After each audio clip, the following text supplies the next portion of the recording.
It's not that. I guess that's the frustration I have for the whole damn thing. She's not upset that she killed her husband. She's not upset that her children's lives will probably never be the same. She's upset because she got caught. Yeah. That's the bottom line. Mm-hmm. And mommy's going to take it out on me. Everybody wants to blame me or Bob, whoever. Hey, look in the mirror.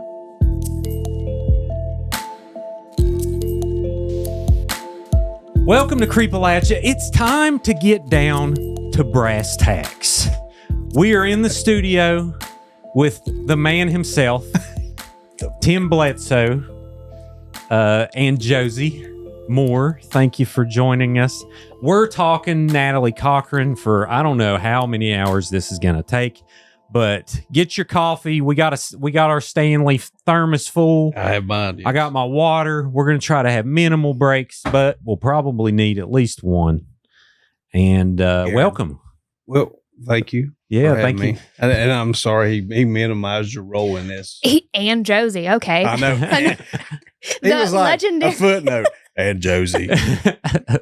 I have no manners. Okay. Let's get that out of the way. That was the only thing I heard about. I was like, I'm coming on here. I was like, what do I need to know? It's like, JD has no manners. Yeah, that's pretty much all we need to know. But I do love the hat because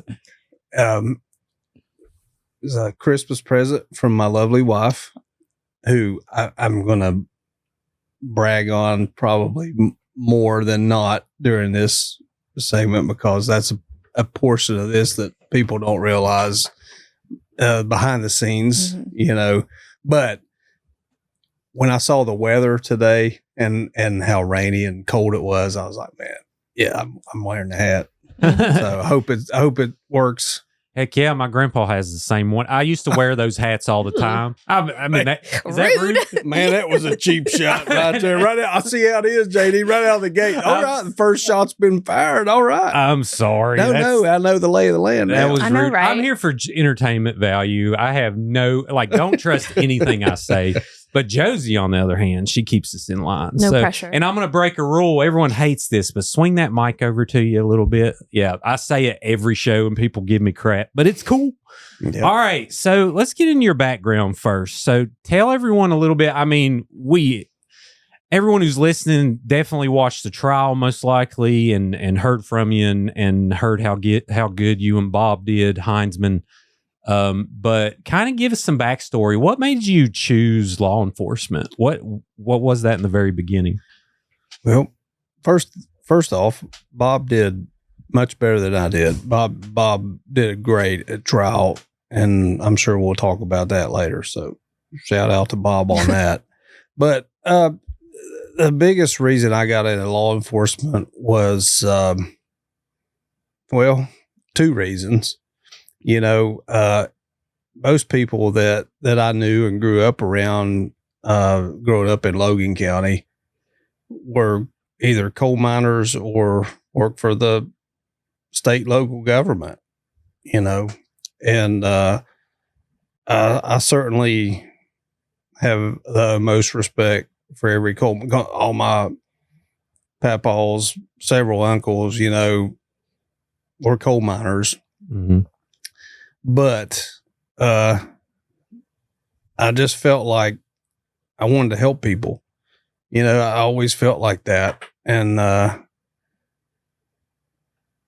don't know how I ended up fighting law enforcement as being that mechanism or that conduit, but that's what I wanted to do, and having this case end up being my last case when I left, man, it was just, it was very rewarding. And I think that's what I told Jozy when I left the courtroom that day, because she asked me, and I didn't know. When she asked me when I came out, she's like, what's your thoughts? What's your feelings? And nobody had ever asked me that. And I was like, man, I don't really know. And then I thought about it, and I was like, well, I went straight back to why I actually joined law enforcement, was because I wanted to help people, and especially people who help themselves otherwise. If it were not for a law enforcement agent or whomever, so being able to do that was big. It was a big way for me to bring a little closure to my career. But at the same time, that's probably what drew me to law enforcement the most, was just the opportunity to go out and help people. My mom was a nurse. My sister's a nurse. I think our family has always been, that's been the way we were raised, is like, we're here to help others if we can. Mm-hmm. And this profession gave me that opportunity, and I tried to make the most of it. My whole career, I always did. Yeah. So, and what a way to go out. So the Natalie Cochran case was your last, like, okay, after this one, I'm kind of done. Is it the one that kind of got the most notoriety, or, what are some of the bigger cases you've been involved with over the years? It got more notoriety because I think the technology and media had caught up with society. And, I have news clippings and things, from back in the mid 90s, late 90s. We been involved in a lot of violent crime investigations, a lot of murder investigations. I still teach a class on homicide investigation at the State Police Academy. And just drawing from all that over the years, I just think that's a very, it's two prong. You give and you take. And what I mean by that is you're giving a lot of yourself, but it takes a lot of you to do that. And I always try to reiterate that in my class at the academy, is like, look, we grow up in a society where, we watch TV, we watch these TV shows, they dramatize, police work and these type of investigations, and that's what people want to see, but they don't show the human side of it. They don't show the reality of it. And it takes a toll on you. It takes a toll on, more importantly, it takes a toll on those around you. And I think managing that is difficult sometimes. But at the same time, when you see a victim's family, you see a Donna and Eddie Bolt after a verdict's delivered. We had a trial in McDowell County back in the late 90s, and this guy was convicted of a triple homicide. And I remember one of the victims in the case, it was her son. She was an elderly lady, and she'd been killed in this murder. And he jumped over the banister in the courtroom to hug myself and the other troopers there, and we were in uniform. I mean, he was, and to see that emotion, that human side of it, that has stuck with me, because TV dehumanizes everything, or desensitizes the real aspect of that true loss, that true pain that victims feel, victims' families feel. And to be able to at least give someone like that, who's in that state, who's going through that and suffering that, and to give them that hope, or that, whatever it is, I don't know what the word is, that they need, whatever you provide that they need, to see that they still believe in society. They still believe in due process, because that's what it's all about. That's that's very rewarding, but at the same time, it takes a toll. Mhm. There's a cost involved. Sure. Is that the case that was it near Jaeger?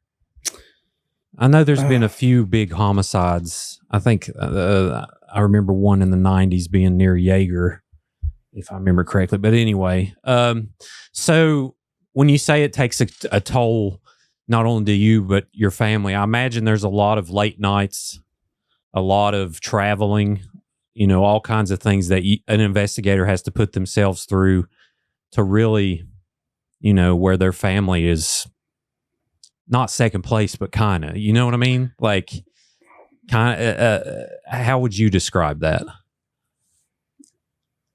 I think second place is bumping them up a little bit, and I hate to say that, but that's the reality of it,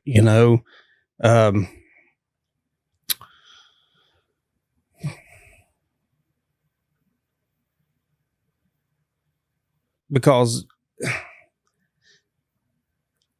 it's hard to explain. You're talking about complete strangers, that you're working, you're spending all this time, you're away from home, you're doing whatever you're doing, and all that may be over a complete stranger, and you're neglecting everything else. So that takes two things. It takes a strong will from you as an individual who knows, hey, this is the mandate, this is what I'm going to go do. And that's the way from the day I signed up. Damn it, that's what I'm going to do. And to my detriment, sometimes that's probably not been a good thing. It's been good for the victims or the victim's family. Personally, maybe not. But, like I said, the support on the backside, the support that I got from my wife going through this, you're talking about 6 years, and there was never a word said otherwise other than get it done, and same thing with Bob, and I know if he was sitting here, and I wish he was, if Bob was sitting here, and more so him and Leslie more than me, because they were transitioning, or especially Bob, he was transitioning, going from being an investigator, going to law school, resettling his family to another location. I mean, he was going through a lot, and he never been one time about saying, hey, I can do this, or I can get that, whatever you need. I mean, hell, he dropped his law practice for 3 weeks to do the trial. Sure. And that's not just him. Mm-hmm. That's him. That's his wife. That's everybody, so that probably is one of the biggest things I think that gets lost in this is everybody wants to talk about the case. They want to talk about how, but there's a lot of support behind that, and my wife, man, she gave me a chewing pep talk, I'd like to call it. I don't know where we were at we were about a year out maybe from trial. And I was like, man, this is never going to happen. I was done. I was done with it. I'd retired. I was like, you know what? They can send me a subpoena. I'll show up. I'll tell them what I know. I said, hell with it. And she jumped on me, not in a bad way, in the way that I needed, because she knew and she understood. She understands me better than anybody has ever understood me. And she was like, no, you're going to get your together and you're going to go and you're going to finish what you started. Sure. Because that's the right thing to do. Yeah. And God bless her. And after she did that, man, I was locked back in. I was like, I was 25 years old again. I was like, yeah, we're coming. We're coming. We're coming to get you, Man. Well, thank goodness y'all did, because 6 years. And I imagine when this started to piece together, you know, at a certain point, it became evident to y'all that, yeah, okay, this is exactly what happened. And then you had to wait X amount of more years to even see if it would translate in court, you know, what the defense would be, getting frustrated over that. I think you were on the stand, what, 4 or 5 hours? All day. Yeah, it was all For the whole day, yeah. Yeah. So, you know, having to do that at the very end to say, my goodness, I got to do this so this will be over, regardless of the verdict, is quite the patience. I don't know. I mean, what else are you supposed to do? I guess that's the system, but Here's the way I look at that. It's taxing, you know, on you as an individual. And I hear what you're saying.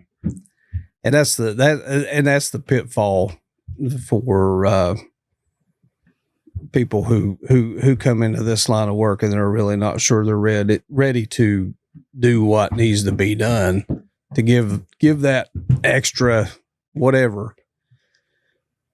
Michael Cochran, what's he going to do? sure. Who's going to, you know, I'm sure he'd love to be there. You know, if you stop thinking about it that way, then you might as well go do something else. But I thought about Michael Cochran, and I never met the guy, never met him. And if I did, who knows? I may not even have liked him. That's not the point. The point is that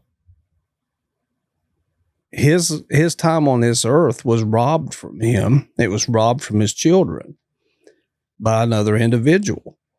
So you have to hold that individual accountable. And if you do not, then there's going to be another. There's going to be another. There's going to be, because they're going to say, well, nobody does anything about it.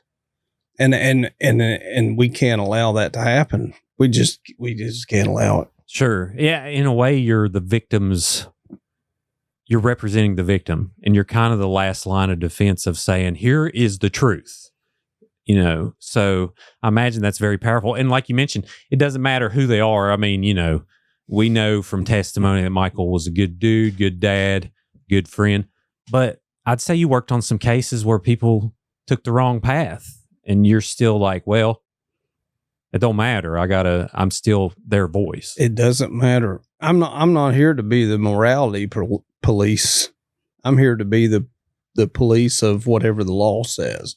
And the law says that whatever your actions were, if I can prove that, I have to prove that, or the evidence, not me, retract that.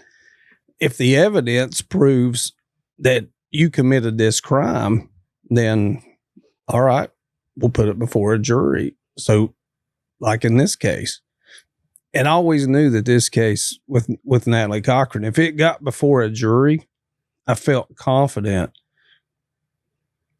If we had a jury, and we were fortunate to have a jury who paid close attention, they listened to the evidence, they listened to all of it. And there was a lot from both sides.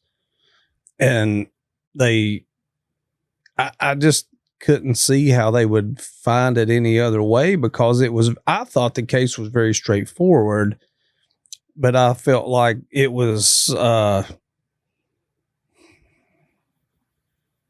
well, in any case, you know, you have factors outside of the immediate that's trying to pull away from that, who are trying to make it seem like it's less than it is, or trying to minimize and all that. No, she's a murderer. She murdered her husband, you know, and everybody wants to dance around that shit. I'm not going to dance around it, you know, because I knew what she did. But in the courtroom, obviously there's a procedure and there's etiquette, and there's things and there's only certain ways that you can go about that. Yeah. So that was where I think that Tom's experience, man, the fate that fell on Natalie Cochran. And I'm not slighting Ben Hatfield when I say this, but I think that the fact that Tom Truman came into that case at the time he did sealed it. Yeah, I remember I got frustrated in the beginning because I was like, why isn't Tom saying anything? Why ain't Ashley objecting? And then by the end, it just became such a clear picture of the difference of approaches where they separated themselves so far from the defense because the defense was all objections, as you know. I didn't notice. Yeah, you did. But go ahead, Jozy. To that point, I'm curious. So, I remember watching the trial play out, and prior to the trial, we didn't really know a lot of information. I remember there was that one hearing where they were talking about whether or not her charges were going to be included, whether or not her Ponzi scheme convictions were going to be included. And you gave, I think it was a 30-minute, you gave testimony. Ashley questioned you. And that was the first time we had heard really anything about the case. You talked about, going into Natalie's home, finding the insulin vial, just a brief glimpse into it. And so I'm wondering for you, knowing all the information and how was that watching it all play out? Whereas the rest of us, we were literally learning as we went because nobody knew anything, but you had the, having been there the whole time, you knew all the information. You were just waiting for it to come out. Yes, I know the hearing you're talking about. Mm-hmm. I know it well. And I didn't realize until obviously everything played out. Yeah. How important that hearing would be in the end, because it allowed us to, you're not going to retry the Ponzi scheme. That's not the point. Mm-hmm. But the point was that you can't build the motive for the murder without including some of the information from the Ponzi scheme. And I really had zero preparation, and it probably reflected in that. But I wanted to throw my chair out of the window every time he would say, "This is not involved with financial crime." And I'm like, "Oh my God!" Yeah, it has everything to do with that. Well, I mean, to that, it all point, has to do with everything because it's all one. It's yeah, it's a tentacle that's intertwined. It's like two tentacles, and you wrap them together. Yep, and you can't have one without the other. Satan's octopus. That's a good way of putting it. It's just all that's JD's wrapping up. Well, as a but to that point too, the amount of times that they said we're not retrying the Ponzi scheme, but the judge, like you said, that hearing was so important. The judge had already decided that the Ponzi scheme was all that evidence was going to be allowed in. The fact that she was convicted. There's two things that really, I think, were very pivotal in this case. One was that hearing. Yeah. And again, at the time the hearing took place, I had no, I mean, in the back of my mind, I think maybe, you know, whatever. But I didn't have a lot of information that before I went in. I was like, all right, then we're going to go here and there it is. Sure. You know? Yeah. I think at that point, Tom and Ashley had had the case for 2 weeks. Yes. So. Which is crazy. Yeah. Yes. I was at Surfside Beach on vacation. The first time I talked to Tom on the phone, Bob called me and he was like, hey, Tom Truman's, he's going to be the prosecutor on this case. I'm like, I know Tom's name. You know, Tom and I had never worked together. I knew his reputation, which was spot on, you know, and I was like, well, I'll call him, you know, and I sat there having a cup of coffee on the balcony and I was like, what's your thoughts, you know? And he was, you know, he was a glass half full right out of the gate.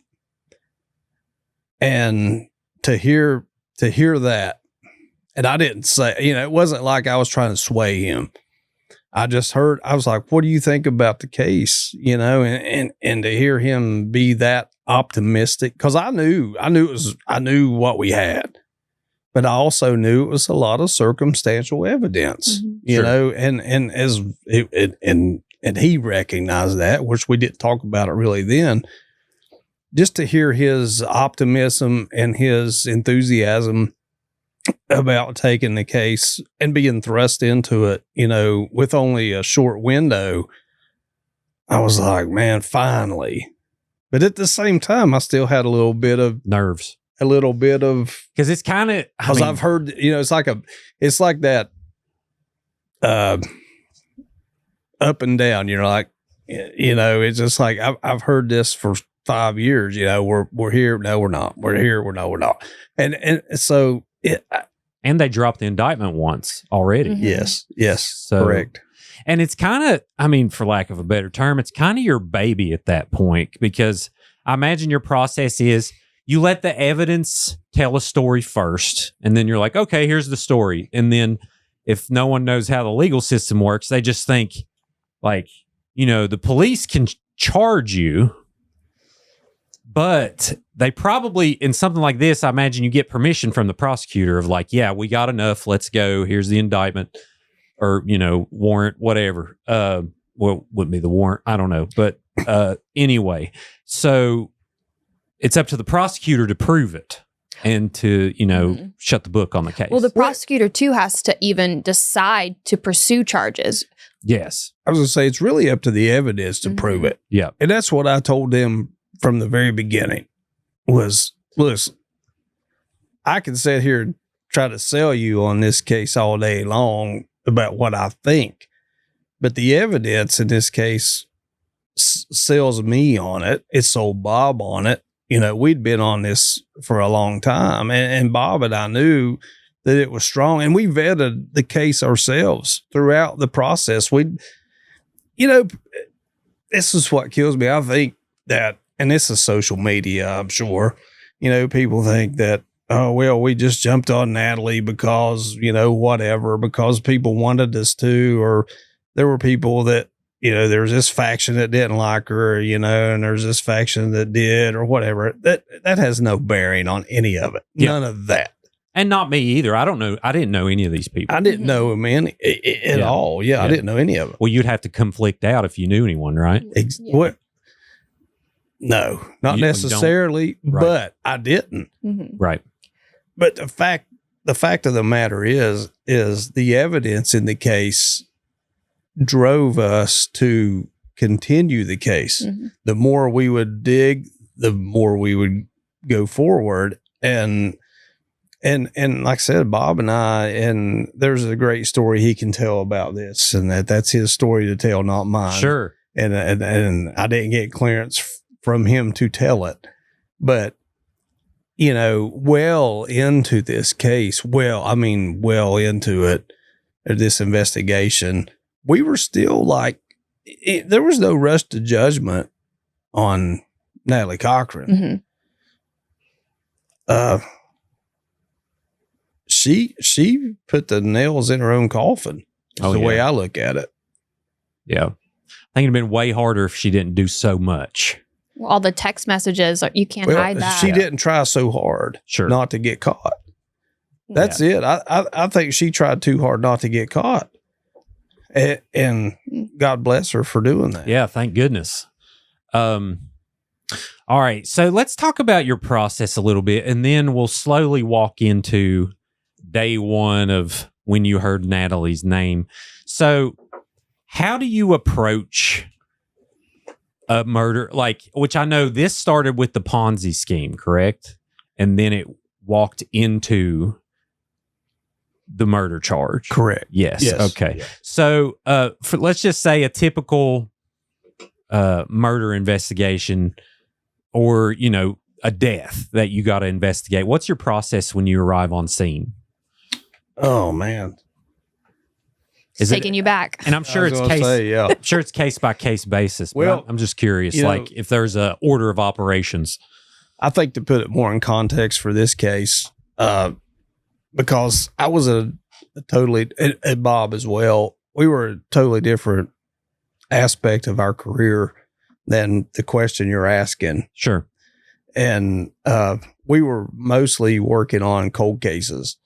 And we had just completed a cold case with we had a prosecution out of it in Wyoming County, just weeks before, maybe a month, whatever. I can't remember exactly how long, but we had just finished that case up. And but at the whole time we're doing that case, we're seeing these other cases. We're like, man, we need to do this. We need to, Bob and I are very passionate about that. Because we do believe in, I don't know if there's a word for it, but justice. Yes, but making sure, because who are you getting justice for? Mm. I agree with what I it's a little bit more than that. I gotcha. We always tried to make sure that, here's one thing that bothers me. I think sometimes in law enforcement, cases are given priority based on the status of the victim. That's wrong. That's wrong. It doesn't matter if you make $1 million a year or if you're homeless. I agree. If you're a subject or a victim of a violent crime, you deserve the same. I should put the same effort into that as anyone. And Bob and I are champions of that. And we would look at these cases and we would see them. They weren't necessarily cold cases. They were just cases that had victims who nobody really gave a shit about. And I hate to say that. No, it's the truth. But it's the damn truth. Yeah. Yep. Exactly. And that is a sad fact. But we did not subscribe to that. And then this case lands in our lap. And we didn't know what to make of it. Bob he came to meet because I had other cases laid out on my desk. We were meeting that day. Mm-hmm. We were meeting that very day. And I had like 3 or 4 cases that he already knew a little bit about. And I was like, man, we need to prioritize these because we were going to try to work them all, but just work the ones that had the most potential. And he came in my office and I was like, man, I'm all excited. I'm like, all worked up, ready to go. And he's like, and Bob, he's so stoic. He's like, can we talk about something first? Uh-oh. I'm like, oh shit.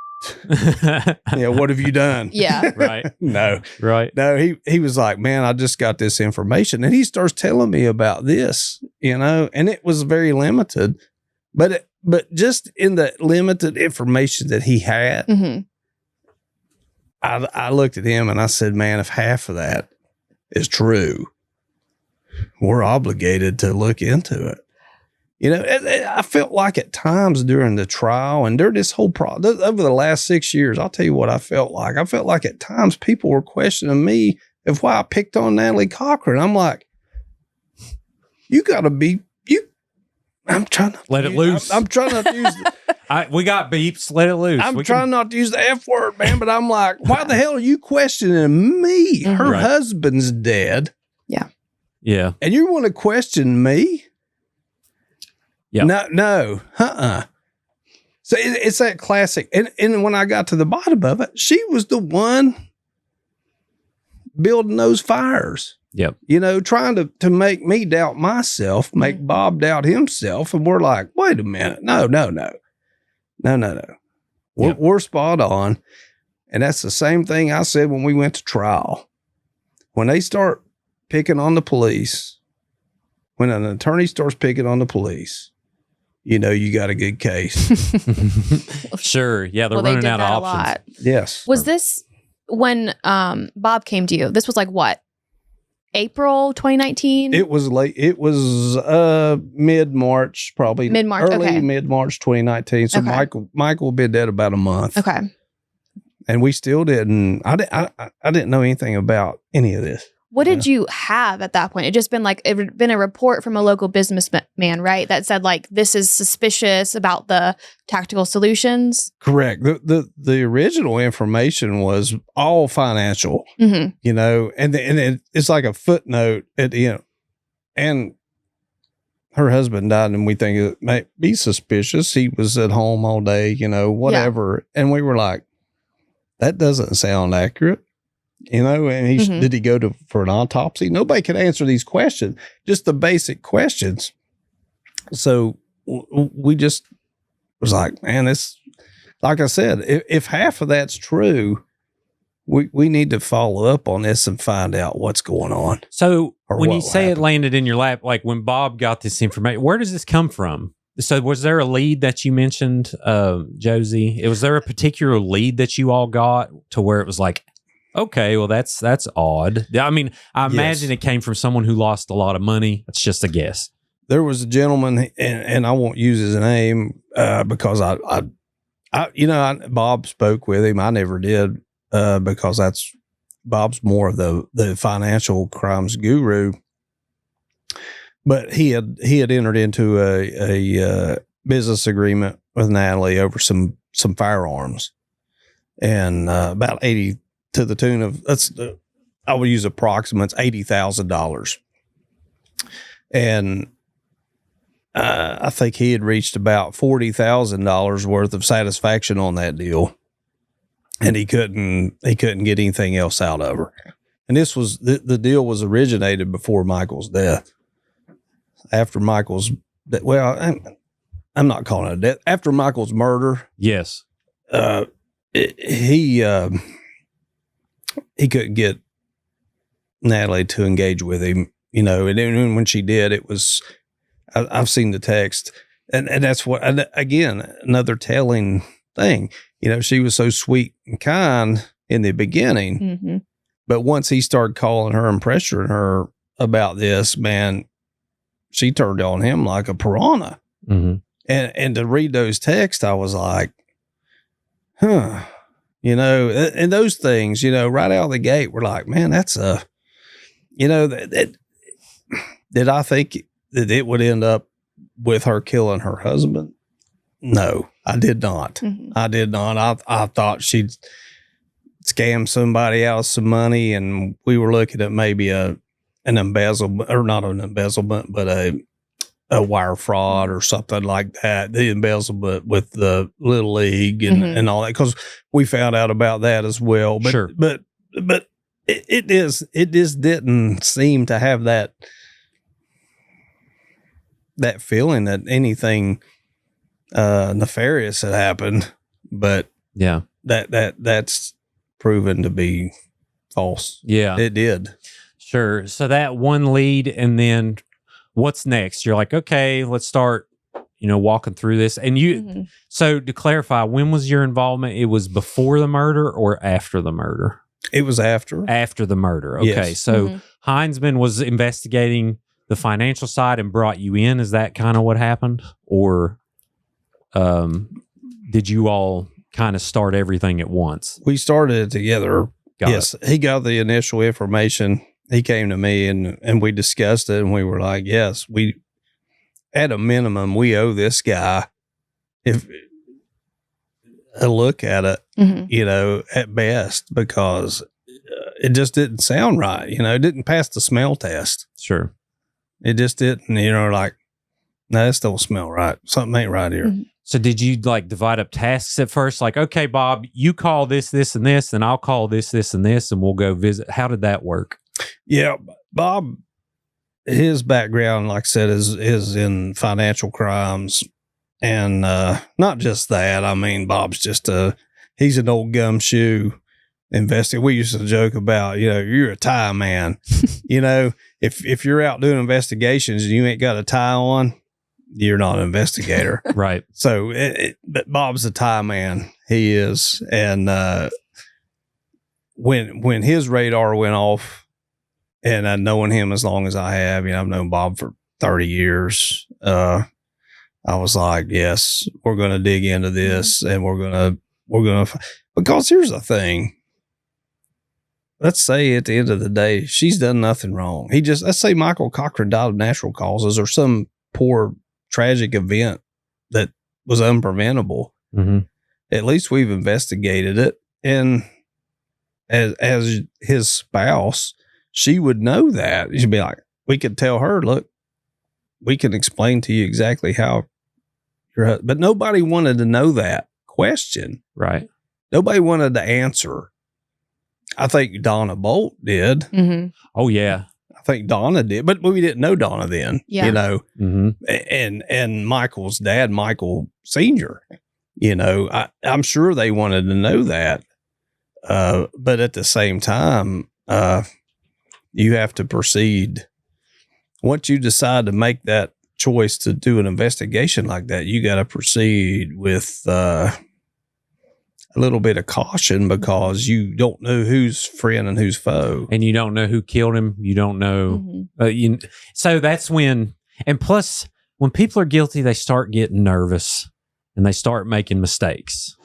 So I imagine that helps too. If you're like, okay, well, because I would be like, okay, listen, I think you did this. I think this person, like, I'd be a terrible investigator. I would just tell him flat out, like, yeah, I'm pretty sure you did it. I'm just trying to, prove that you did it or not. You got a little bit of You can't do that. No, I would be awful. But so you start asking questions. Do you remember who you talked to first, or? Yes, we strategize. That's a terrible pronunciation. We strategized Mm-hmm. that. I think whether it was by design or by luck, I don't know. I'll let Bob chime in on that at some point. But we knew we couldn't divulge anything about our financial investigation because we knew she was still, we believed that she was still doing that. It was still ongoing. Yeah. So Michael obviously was already dead. And that was the easiest, quick route to start gaining information. And it's straightforward. It's pretty easy. Like, Yes. oh, yeah. She stole money there, or, Yes. as you start pulling records. Exactly. Yeah. So we kept it two-pronged for several reasons. One, the U.S. Attorney's Office said, we'll do the financial crime. We're not going to do anything related to Michael's death. So we knew that early. Mm-hmm. So we talked to Kristen Keller, who was the prosecutor at the time. Kristen was like, yes, absolutely. I'll take the information. And she was on board with it, but at that time, we still didn't know enough for her to either charge or not charge. Mm-hmm. We just kept her in the loop. That's as you should as an investigator. That's the chief prosecutor or the chief law enforcement in the county is the prosecuting attorney. Mm-hmm. So this was pre-Ben Hatfield, right? Yeah. correct. He got hired This next year. 2019. Yep. Yep. And, we don't know what we're going to find, but this is the investigation. We don't have tunnel vision. There's no rush to judgment. It's just, this is the information that was given to us and we're going to run it to the ground. Yep. And that's just criminal investigation 101, and that's all this was. It's just having again, support from home to be able to do that because it takes a lot of time, takes a lot of energy. But at the same time, you have to have prosecuting attorneys who understand that we're not trying to say this is the charge and we're going to make our investigation fit it. Mm-hmm. We're just saying this is the potential and the investigation may land in that. It may land over here. It may be she didn't do anything wrong. And I was fine with that. Yeah. I mean, your conscience, you don't want to put innocent people in prison. Absolutely not. You know what I mean? No. And Bob, that's what I said when Bob and I vetted this case ourselves. And like I said, man, he's got a great story that really hammers that home of how because there were times, we would look at each other like, man, we're not rushing to judgment here. We're not, and we would have to step back individually and be like, no, let's just look at the evidence. You step back, take a breath, you come back and you re-examine the evidence and you're like, no, that's exactly what it is. Sure. It is what it is. Yeah. To that point, obviously the defense, one of their main arguments was that you should have been way more suspicious of Michael, that he was always a suspect in the beginning. So how quickly, though, were you able to roll out Michael's involvement in the Ponzi scheme? Did that come pretty quickly, or at what point did you say, like, no, he wasn't involved? Yeah, it didn't come quickly to say that, but it was very evident once we got the full spectrum of documents. And when I say documents, I mean bank records, text messages, because what we found was, and here's the thing, I was pretty sold on it once I saw the text messages between Michael and Natalie. We were extracted just between the two of them. Yeah. And once I saw that, I was pretty clear on it. But once I saw that he was sending her, or she was sending him, the same props, and I'm talking, when I say props, I'm talking she generated, and she'd made herself, and she was sending it to him. When I saw that, I was like, man, this guy don't have a clue. He don't have a clue what's going on. Yeah. And she even said it herself. She was like, he was the director, he directed, he was about telling, and that's true. That's absolutely true. He was the guy who would, as I know it, and again, never met the guy, but he was the guy who would sit here and be like, all right, you do this, you get that, you get that. We're going to make money on this. I'm going to keep. So why is a guy, if he's stealing your money, not doing anything that he's supposed to do with his business, why is he telling you to get this contract and I'm going to look for another contract? That makes no damn sense. Yeah. It makes absolutely no sense whatsoever. And he's wanting success of the business, and then he hears. She was always the closer. Yeah.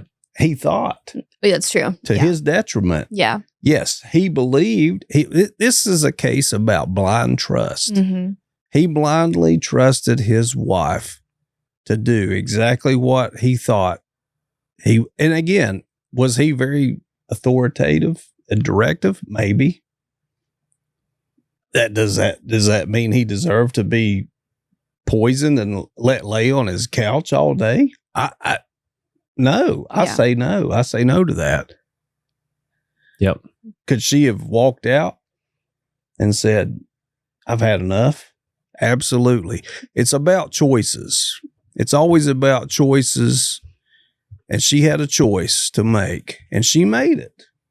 And that choice got exposed in the courtroom, and that. Yep. And big thing that's evident for me is, they were fighting the day before because he was mad about the utilities getting cut off. Yes. And that wasn't even brought up really. No. In the trial. No, there's a lot that wasn't brought up, and we've obviously seen that with all that. There was. But we could have been there for a month. I mean, honestly, if they had gone through everything, we could have been there for. Yes. And here's where I applaud Tom Truman's wisdom and experience, and Judge Kirkpatrick. Here, let me go down a little tangent here for just a second. Hey, we got all the time in the world. One of the best things that happened, not just for but for Natalie Cochran as well, was that Judge Kirkpatrick remained on his case.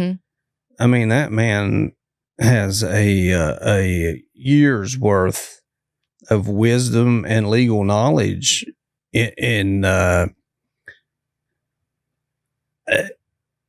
way he presided over the trial. I think was spot on. He has more trial experience, I think, than most circuit judges in the state. Exactly. But it also goes to the point of, due process. How much more of a fair trial can you get? You can go before Judge Kirkpatrick. Yeah. His wisdom and his rulings I thought were spot on with the letter of the law. Yeah. Not based on what this side thought or that side thought. He made rulings and judgments based on his knowledge of the law, and that man's got a tremendous knowledge of the law. Sure. So to say, that his role in that trial was, it was to say that it was not anything other than, I don't know. What's the word I'm looking for? It's miraculous. It was near perfection, I would say. Yeah. Well, I'm gonna Ashley, say- we got to give Ashley some flowers too. Is her clothes is one of the best things you'll ever see. That just ties everything up in a nice little package, puts a bow on it, and Yes. is like murder. So yeah. I think they did. Mm-hmm. I don't know. I think it'd be very rare for a team like that to get something this intricate and win it 4 months later. Yeah. So I'll be honest with you. Like I said, when Tom called me at the beach and I was sitting there and I was having coffee and I was like, man, and like I said, I knew Tom's name. I knew his reputation, which was outstanding. But I'm thinking, man, this case has been kicked around for 5 damn years. And that was kind of the point where Mm-hmm. I think it's around that the same time, probably I got that chewing from my wife because I was just done with it. You know, I was retired. I was like, man, I don't have nothing else to give. The well's dry. I'm drained. Yeah, but that was not true. Right. You just need a little push. I needed that push Kick. to dig it because you could always dig a little damn deeper. Mm-hmm. And she knew I had it in me. Yeah. And I did it. And man, that was a tough few weeks. But we got through it. We've been talking about the trial, because man, I think officially we can give all credit to Mama Bledsoe. I think it's official. Y'all did whatever for 6 years, but and Mama Heinzman. There we go. Well, Mama Heinzman. Yeah. Mm-hmm. Yes. Thank y'all out there if you're listening. Awesome. So and I got those text messages up here that I'll read that I was talking about them fighting. I won't show just because it has numbers and I don't know who has this phone now, but it says, he's worried about they're going to cut off his water. Yeah. Yeah, it says the sewer company is here and they have delinquent bill. They are cutting off the main water. They close by 4. And they were millionaires, right? They were supposed to be millionaires and they're getting multi-millionaires. Always right? supposed to be. Supposed to be. Allegedly, all that good stuff. But who's always, what's the common? I always said this, and trust me, I'm not a math guy. That's why they invented calculators and computers. Right. But what's the common denominator? And all these excuses, all the things what's the common denominator? Rhymes with fattily schmockering. It's Natalie Cochran. Yeah, there we go. There you go. That's the common denominator, man. And yes, it would be, as he says, effing ridiculous to think that I'm going to get $1 billion in my account tomorrow, but I can't even pay my water bill. Yeah. Yeah. Yeah. And this was on February 5th, which is why that's so relevant is the next day. It was, February 6th. It was the next day. Mm-hmm. And every time we talked to her, there was 3 times we interviewed Natalie. Mm-hmm. There was never a mention about a trip to Bank of America. There was never a mention about Michael being. Her portrayal was he was ready to go work out. I was sick. She played the victim. Yeah. Mm-hmm. but he was always good to go. Sure. Now, when it comes time to get down to trial, he was sick that day. When was the first interview with her? Was she cooperative? Yes, very. Yeah. It was April 8th, I think, of 2019. And I even let her mom sit in on it. It was it was a room. Shout out Daphne. Yeah. She came to the station, right? Or It's just, I'm going to be nice, man. I'm going to be I'm nice. going to be really nice and just take a drink of coffee. there you go. Okay. All right. So Daphne and Natalie come in. What's the first question? Did you they murder were- your husband? I'm just kidding. They were all open. And no. Here's Oh the no, thi- yeah, I was just Here's the thing. Is this an interrogation? Absolutely Or- not. Okay. No. We the way at that point that Bob and I viewed Natalie was grieving widow. Maybe she neglects her husband that day. We don't know the dynamics of the relationship. We don't know anything about him really. There's another 8 hours till the hospital. Yes. So at a minimum, maybe she, who knows? Maybe she just made a bad decision. mhm. Maybe she got bad advice, but it was not thinking that she did anything intentional to Michael. This was pre-raid, Yeah. all the things. This was all the death investigation was more of a distraction Mm. because we didn't want her to know that we were doing the Ponzi scheme investigation. Sure. How did you justify investigating the death though initially? Just saying like, oh, we're just Suspicious. how info- did you? Yes, the information that we got was suspicious. Okay. And the fact that there was no autopsy, Mm. and talking to the medical examiner's office, and they were like, well, there was no autopsy done. And I said, well, if you knew this about this, what would you say? They were, well, there should have been an autopsy. That's exactly right. So they were like, it was like I said, it was a perfect storm, I guess, type scenario. Unlucky for Natalie Cochran, but those are things that I don't think she ever anticipated happening. I think once Michael was in the mausoleum, I think she really thought that I'm good. yes, and her conduct displays that. Did you talk to the funeral home? Yes. Did they say anything was out of the ordinary? Because we get, it seems like it was expedited. Yes. Oh, he died one day, buried the next. He was embalmed, but it They said it was done poor. The Poor medical job. examiners said they yes, I was likely wasn't done thank very you. well. Yes. They said it was a not the. I don't know. I don't know that. Maybe they were just inexperienced, or or maybe Well, that no, part no. was a little wrong. I don't know. I think it's like anything. And I'm not speaking, I'm just speaking in generalities here, but I think it's you get what you pay for. Mm. Right. If she rushed them, then makes Yes. sense that it wouldn't be as well of a job. Yes. Yeah. And that's no slight to the funeral home. Mhm. I just think it's just, hey, you want it? I can build you a Cadillac, but it's going to take me 4 months. But I can give you this, and I can give you it tomorrow. Mhm. Sure. And I think that's more along the lines of how it went. Mhm. Yeah. Was there any word? I know this has been mentioned in other interviews, but was there any word of her trying to cremate him or anything like that? No, Okay.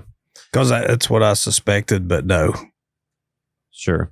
Well, and so there was a reason that he wasn't, is because I think it was Donna He told someone that he never wanted to be. I think Natalie's actually said that he told her Right. Michael did not want to be cremated because there was an incident with fire when he was younger. Right. He didn't, bad experience. I think too, though. I mean, this is my personal thought. I think if you're doing a funeral service a day after someone passes, is especially at that age. I mean, let's put into context what we're talking about. We're talking about a 38-year-old man, seemingly good health. Mm-hmm. You know, he maybe had some health issues, had to go to the hospital, you know, a couple months prior. Other than that, you know, he tells best friend that he has, I feel better than I've felt in my whole life. Sure. Yeah, I'm good. Now he's dead. Yeah. So, I bury him one day later. If I cremate him on top of that, It was like about 4 days, ain't it? Or whatever day it was. It was Well, no, very- I mean, typically. Oh yeah, no, about 3-4 days. I think the service was the very next day. It was something like that. I mean, Yeah. usually like you need a week. You want family to be there. Yes, You, it was you want an obituary done, and you're grieving too. So like you're not just like in task mode. You're trying to deal with a death, but Yeah. it was incredibly fast. She made it like an exclusive event too. Of like, Yeah. okay, I'm going to decide who comes. Right. Yes, there were people who were denied. Mm-hmm. Close Access. people. Stephanie Yeah. and John. Mm-hmm. Yes, Yeah, had to right. stand at a distance or whatever. Yeah, You know, yeah. I mean, and so I guess back to my point. Sure. If you heap on top of all that a rapid cremation, I think it raises suspicion. Mm-hmm. So I think I just don't think she ever thought anybody would question her Right. because nobody had to that point. Yeah. So why would they question her now? Yeah, and I felt so bad because Donna even had a package purchased for him that included these pamphlets, and there's text messages of her hating the pamphlets and all this stuff of Yeah. like, my goodness, can you let people grieve? And them asking Donna to leave the hospital because she was crying. And there's just all kinds of these things that I just, I feel, you can feel Natalie's manipulation in it. And, unfortunately, the preacher got a bad look for that, for asking Donna to leave. But I can feel Natalie saying, hey, can you go over and kind of. Man, Donna got a bad deal on all this. Yeah, exactly. And Eddie too, but still at the end of the day, Donna's Michael's mother. Yep, Mm-hmm. exactly. And man, the way that Natalie treated her and the things that she did and leaving that bottle of enclomiphene there. I mean, Yeah. sending that picture of Michael in the floor. I mean, it was almost like twisting the knife. Yeah. Does that make yeah. sense? Oh yeah, Mhm. she's I don't know if it's a masochist or Munchausen. I don't know what it is, but this is the only time I'm going to cuss, and I'll beep it out. She is a piece of shit. And I'll just say it because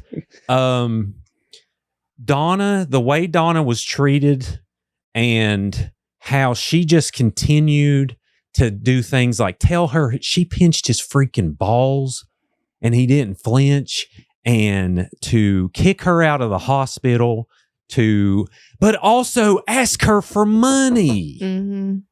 Oh yeah, by the way, here's these freaking shotguns, or whatever it was. That was the part probably that really got me and Bob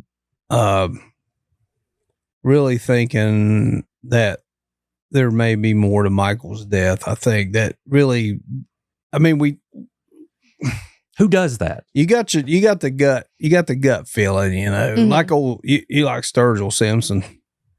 Sturgill Simpson. Oh heck yeah, yeah. Turtles. What's the turtle Turtles album? all the way down, man. yeah. I'm a big Sturgill Simpson fan. He says the gut don't ever lie, and he's exactly right. Our gut was that, yes, There's something here. And then to see the way that she was throwing Donna under the bus and how she was like, just like rubbing it in Donna's face. I'm like, that's not, I mean, I'm assuming we're all from Southern West Virginia. I mean, when except for Jozy. Sorry. Tar I've been here Heel. for like 10 years. Everybody's not perfect. It's okay. Tar Jozy. Heel's close enough. Oh, you're from North Carolina? Okay. Well, I'm not a Tar Heel person though. Sorry. Okay. my wife is too. So, all right. We're good now. Okay. What's Sounds the other good. college? They're like, I digress. Carry on. Plenty. Sorry. But to see that and I'm like, man, that doesn't, that's not Yeah. normal human behavior. Everything usually in a really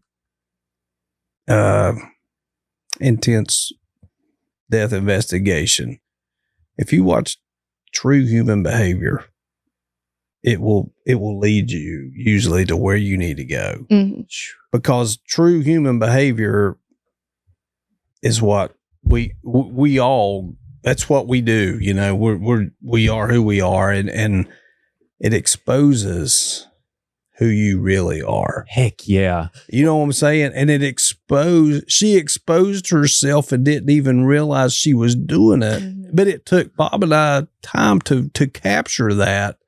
And once we did, we were like, oh man. Yep. There's more to She's this. a freaking monster. These dark triad of personality, sociopathic, narcissistic people. That's why they stick out so much, because it's so insane. I mean, who in the world's going to say, hey, I know your son just died, and he's young, but will you give me like 40 grand for these, I mean, who does that? There was people showing up at the hospital to visit Michael who were his friends. And she's soliciting them. You want to buy some guns? You want to do this? And I'm like, and it just, because she's broke, thinking about herself, all about Natalie. But at some point, it always turned around to it. When I say they, it was her and her mom. Mm-hmm. They were trying to blame me and Bob. Sure, it was our fault. I'm like, how the f is it my fault that your husband is dead? Yep. And that you stole all that. Of course, we didn't tell her at that point. We knew she stole all this money. But I mean, that's just so hard to bear. Yep. But you bear it. That is what you do. And if you can't do that, then you need to find a new line of work, because it was tough to sit there and take that. I mean, she complained. Well, the call that Captain Davis did, the whole reason that call happened was because that she called and complained on me and Bob. Explain the call for someone who may not know. So what happened there? Yes. We had interviewed her a month prior to that call. And again, the only thing that we had let be known at that point was that we were looking into Michael's death. Nothing about the finances. Nothing. And I guess it wasn't being done to her satisfaction because she was nervous. It's a guilty conscience. It's all it is. It's a what's the word? Manifestation of a guilty conscience. It's enabling too. Yes. Like the biggest case of enabling you will ever see on the planet. So she complains about our investigation and is basically making herself the victim. How much longer is this investigation of me going to take? We've never investigated you. We're not investigating you. And we never said that. So she said me? Oh, yes. Oh, okay. It's on the thing. She said, how long is this investigation of me going to take? And Jason even says, he's like, I'm not sure what you mean about investigation of you. And I was sitting there because he came to me and he was like, man, she complained on you guys. And I was like, really?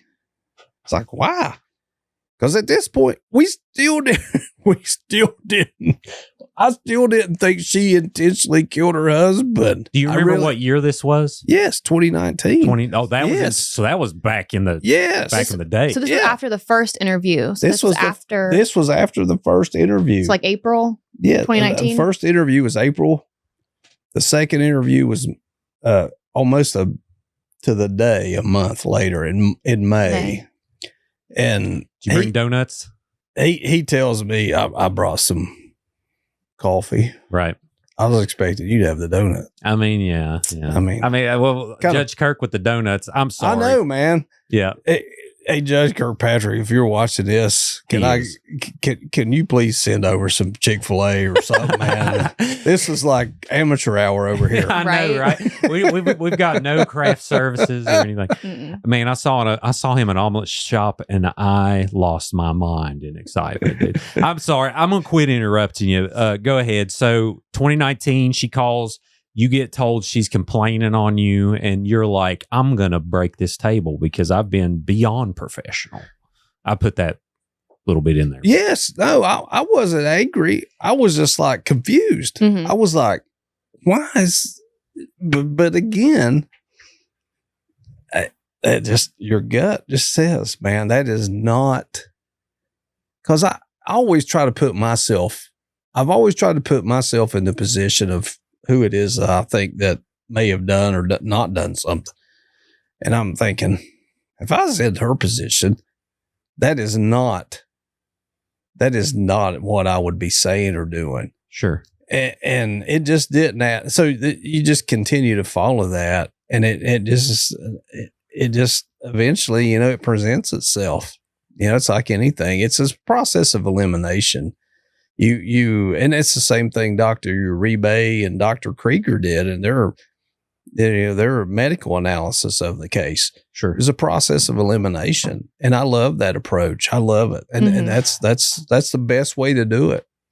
And having the moral courage and fortitude to know if I can't eliminate everything, then I'll stand there and say, no, it may be that, am I handing somebody reasonable doubt?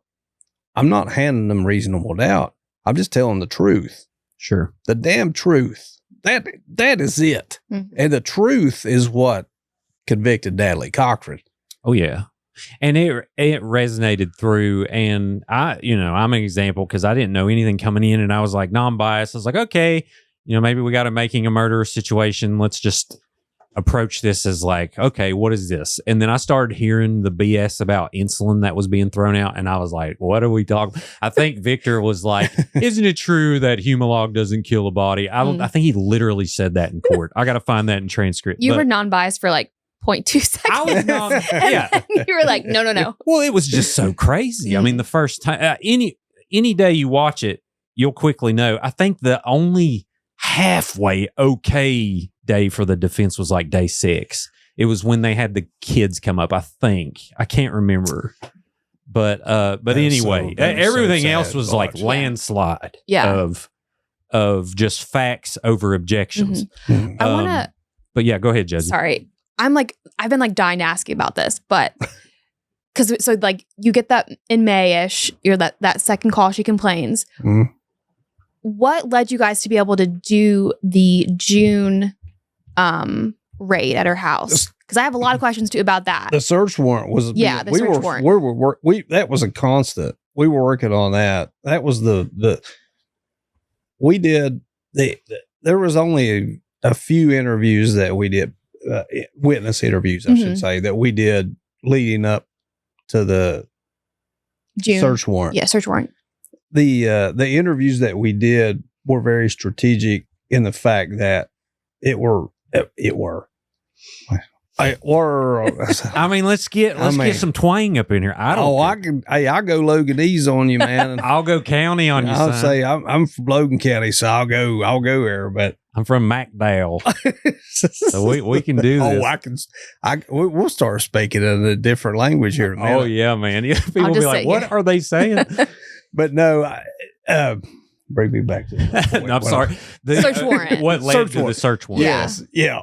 The leading up to that, like I said, we we didn't really, I mean, we didn't know, Mm-hmm. but like I said, I was leaning more towards that this was more of just a negligent type situation. Mhm. I didn't, but I kept an open mind both ways, Mm-hmm. as you should. Sure. And to just rush to judgment on it would have been a disservice to everyone, including her. And I How many years experience did you have at this point? at that point, about 27. So you know what you're doing. And Yes. people are like, Tim doesn't want to put innocent people in prison, y'all. So No. you get, the permission to does the prosecutor give that, or how does that work? It's a judge The judge that gives grants a search warrant. grants a search warrant. Okay. Correct. Would it have been Kirk? Oh, the search warrant? Yeah. That was a federal search warrant. Oh, gotcha. Okay. Yes. And you all joined in on that, or We did it. Yeah. oh, you did it. Yes. Okay, gotcha. Yes. Yeah, when we first started the case, we realized pretty quick, just in the little bit of records and text, whatever, just the information Mm-hmm. that the two individuals had that first came to us. We knew that this was, and the thing about West Virginia's court system, it's not really designed to prosecute a large financial crime. It's very specific, there's very specific crimes but they don't really carry the weight that the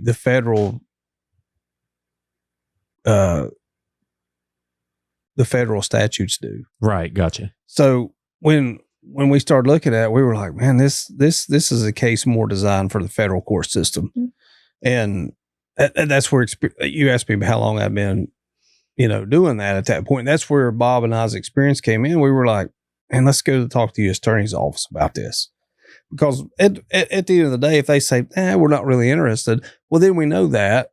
And then we go talk to the state prosecutor and we go from there. Sure. But just seeing what little bit I knew about the case, I was like, no, they're going to be, Yeah. they're going to be all Well, over this. yeah, and they case. were. Yeah, and if Mhm. they tell you kick rocks, you may not like it, but you'll kick rocks. Be like, okay. Exactly. Yeah. But what they were also very definitive about was they did not want to take on the murder charge. And I understood their point on that, because venue and all that, Mhm. and jurisdiction with making a federal murder charge, that's a little bit different. Yeah. And I get that. But that was good to know early, Up front. because we were able to go to who was Kristen Keller at the time, the prosecutor, and say, hey, look, and everything it wasn't like we were playing them off of each other. We went straight to Kristen and was like, hey, they're not going to do anything with this. If, and that's a big if. We're Mhm. like, look, we don't know that there's anything to this death, but we're going to investigate it. Sure. And if there is, we just want to know that you're willing to hear us out. Yeah. And she was all on board with that. Sweet. Did you have Jennifer Davis's insulin texts yet at this point? So you didn't have any insulin information pre-raid? No. Okay. No. So one of the things that got brought up was during the search warrant in June. How did you end up finding the insulin? Because I feel like I heard something that like maybe Natalie mentioned insulin to you, or she kind of brought it up. What led you to the fridge? I know this answer, but go ahead. You answer it, because remember, she told Stephanie, because Stephanie came there that night of the raid, and she was like, they even took the insulin that he had in the fridge. But yeah, go ahead. Right. But what led you guys to go? We weren't looking for insulin in the search. Mm-hmm. If you looked at their website and if you look at the affidavit for the search warrant,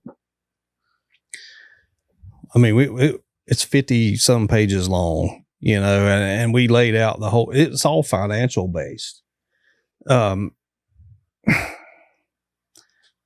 I think there's a misconception, I think, by maybe people out there that this search warrant was some kind of ruse to try to work on Michael's death. Sure. That was not the case. The financial crimes had all been, the investigation into that had all been very covert, and we had really, because I interviewed Stephanie Hamilton not long after I interviewed Natalie the first time, and Stephanie and Natalie were still friends at that time, and I knew that, and John and I were classmates at the academy. As much as I love him, I couldn't say, I never said anything. That's the first time I'd ever met Stephanie. Yeah. Sure. Well, you don't know. Of course, she wasn't, but you don't know if she's involved at that point. Exactly. Yeah. So and she wasn't for everybody out there. But yes, I'd have been an idiot to go in there and show my hand on that. That's just investigation 101. You just don't do that. Mm-hmm. I just went in and was like, hey, I understand you were there the day Michael collapsed at home. What can you tell me about that? And that was it. Mm-hmm. And she did. Yeah. Same story we've heard every time. Mm-hmm. Hasn't changed. Yes. It's not going to change because it's the damn truth. Yep. Yeah. And that's how you know. When you hear the same story over and over again, you know. And you can back that up with facts that you can go check on. You can run them down. All the texts. And facts check. Yep. Who found the bottle in the fridge? Or was it in the fridge? What bottle? The insulin bottle. Oh, that bottle. That one. Yes. Yeah, that bottle. Yeah. I did find it. Yes. What led you? Like, did she mention insulin, or how did you end up? She had brought up insulin in every conversation pretty much I believe that we had. Oh, really? In some aspect or another. That's what really probably got us. I didn't say really, it is. That April the 8th interview where she came in with her mother and I sat down and talked to her. She put all of her eggs in the basket that Michael had overdosed on this supplement from Mexico, which actually only came from Florida. It came from Tampa. That's where we tracked it to. Close enough, right? To Mexico. Yes. And was not even the substance that it was purported to be on the bottle. Yeah. So she's telling it, but in that, she subtly introduces that this supplement somehow has a insulin component to it. And I'm like, okay, that doesn't, and again, I'm no clinician. I know nothing about this. I'm like, okay. Interesting. Yeah. Interesting. Well, thank you for that information. that little nugget of knowledge. Thank you. Cool. So we get done with the interview and Bob and I immediately Google insulin overdose and we get we still hadn't received Michael's medical records. But when we do, just a Google search. I mean, this is just what any of us would do. Right. Just a Google search. We're like, holy, we're on, and she brought it up.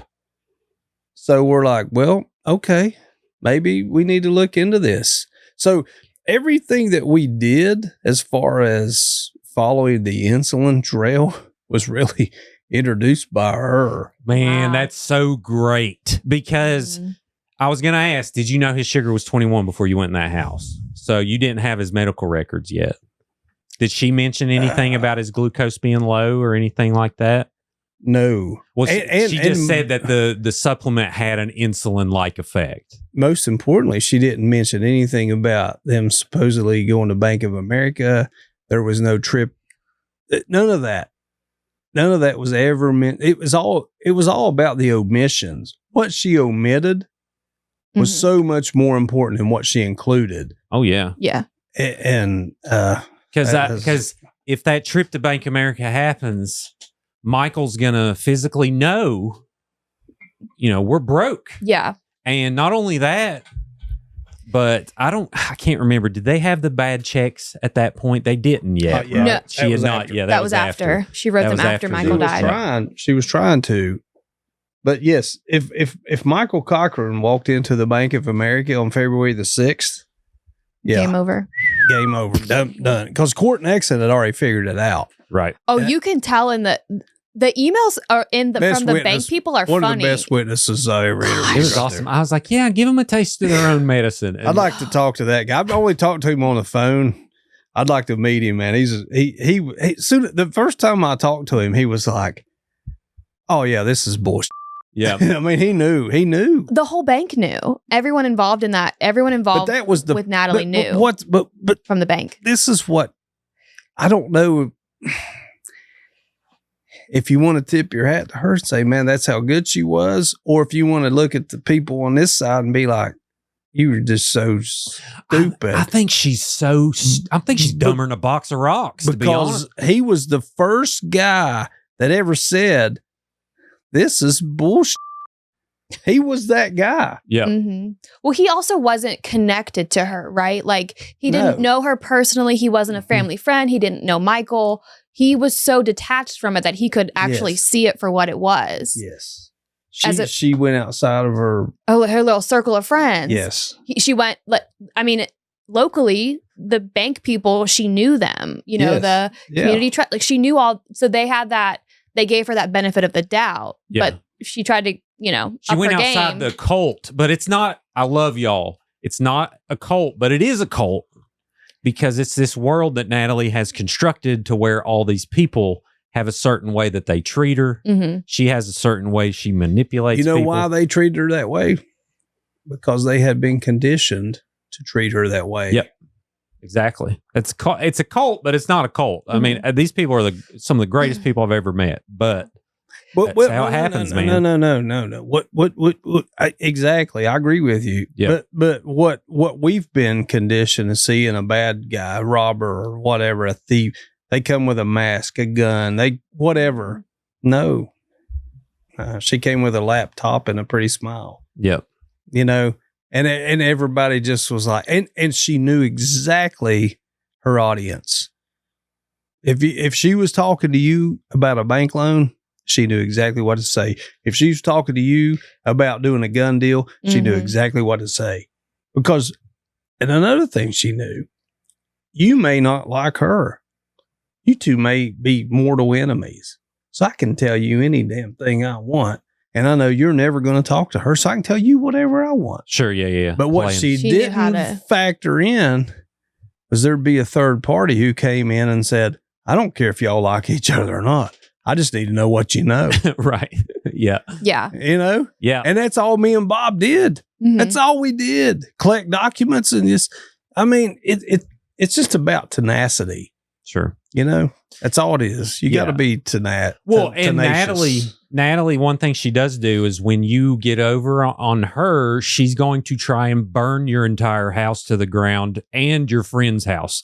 So, like, for instance, with the Little League stuff, she would start filing, restraining orders and start all of this smoke and mirrors, which we saw through the trial Mhm. of just, Well, until eventually it just is just ridiculous to watch. we saw a pattern, right? She filed a complaint on you. Yes. Yeah. You and Bob. She filed a complaint on Chris Mhm. Davis. I mean, like as soon Yes. as anyone went against what did she the was same doing. thing to, I won't say his name, but the gentleman who brought us the first complaint. Yeah. Because he couldn't get his money. Yeah. The text message, she didn't, there's nobody for her to complain to, but in her text messages, man, she was so, you just see it, man, it went from, Friendly to It's hateful. yeah, friendly to Viper. Hey, It went friendly to Viper, Real quick. in short order. Yeah. And that tells you a lot about somebody, man, when they do that. And she was basing a lot of what she was saying about her I'll say it. Her fake cancer. It's Yeah. it's Yeah. 100% fake. She does not have cancer, never had it. Yeah. So, I mean, Yes. she may have it now. I don't know. So she was using that and throwing that back in his face, trying to make him feel bad. Feel bad, yeah. Well, And this is the same guy who, while Michael was collapsed on the couch at 2 p.m. on February the 6th, miraculously, there were text messages from Michael's phone to this gentleman about doing this gun deal on Friday. And that was Wednesday. Yeah. Bananas. She filed a complaint on Chris Davis, who is like the second coming of Santa Claus. Like, I'm telling you, this is one of the greatest humans you'll Chris ever meet. Davis? Yeah. I never cared for that guy. that's like saying you don't like Judge Kirkpatrick. Yeah. Come on now. I mean, like, Unless he's you got to get my Cleveland Browns fan. If he's not a Browns fan, then oh man, I'll leave that up to Chris. yeah. Well, I mean, like, No, I agree with you. no, yeah. I mean, but anyone who knows him knows. But yeah, Jozy, like you're saying, that she just kept on throwing out this BS. Yeah. Trying to hope, spaghetti at the wall, and hopefully And I it's never met Chris until this started, and have gotten to know him. And man, what a great guy! What a great family! Him and his wife are they're salt of the earth, man. so And warm and personable. It just again, I come back to Michael Cochran. That man had his life robbed from him, stolen from him. But Chris and Jennifer also suffered a tremendous, Oh yeah, not physical loss, but the loss that they suffered I saw that man questioning his faith at times. And I'm like, no, you gotta, you can't let that win. Yeah. You're better than that. Sure. And he is, Well- and he did, and he persevered. But that just puts into perspective the toll that her actions took on people. yeah. I just imagine the feeling of Jennifer's stomach dropping when it connected, and that's kind of what I don't like it when people are like, well, why did they do this? And like, this isn't the Bills playing the Chiefs. Like, these are people's realities and their conditioned This realities. is real life. Yeah, Mhm. real life. You don't know what you would have done. First off, Natalie was medical. She was at the house. She's telling other people, when he's done this before, he sleeps it off. Like, don't question these people. And she asked her friend Jennifer for a bottle of insulin because she was going to purchase it the next day, and her sugar was 280, as she said in the text messages, which you found later, which is, so you find this bottle of insulin. When you open the fridge, you're like, I'm going to yank that. I mean, were you pretty much like, yeah, I'm taking that? Well, I didn't see it originally. I was like, open the door, and I was looking at because I had actually seen someone else, I don't know who it was, open the refrigerator door, but they didn't just opened the refrigerator and looked in it and closed the door. And I'm like, no, you got, cause I've been on enough in 20, at that point, 26, 27 years in law enforcement. I've been on enough search warrants. You don't just open the door. People hide stuff. Mhm. Right. And once you have that search warrant, that document gives you the ability to search everywhere. As long as you're there, you can search. Once you leave, okay, it's over. Yeah. So once we leave, we can't come back and search that refrigerator. So I go back, search it, look, I open the door, look in it, nothing. I look in the door, start moving those candy bars around. And there's Snickers. yeah. I said Hershey bars, I think, at one point, which I love Hershey bars, by the way. And I love M&Ms too. But Heck yeah. All the chocolates are good. Dude, freeze-dried M&Ms, amazing. Go ahead. But Snickers, Linda likes Snickers, but that's but Yes, it was a Snickers. And I was like, my goodness, here this is, Yeah. what do you do with it now? Well, you collect it and then see where it goes. Yeah. That's all you can do, because again, the search warrant was about the Ponzi scheme and the pharmacy.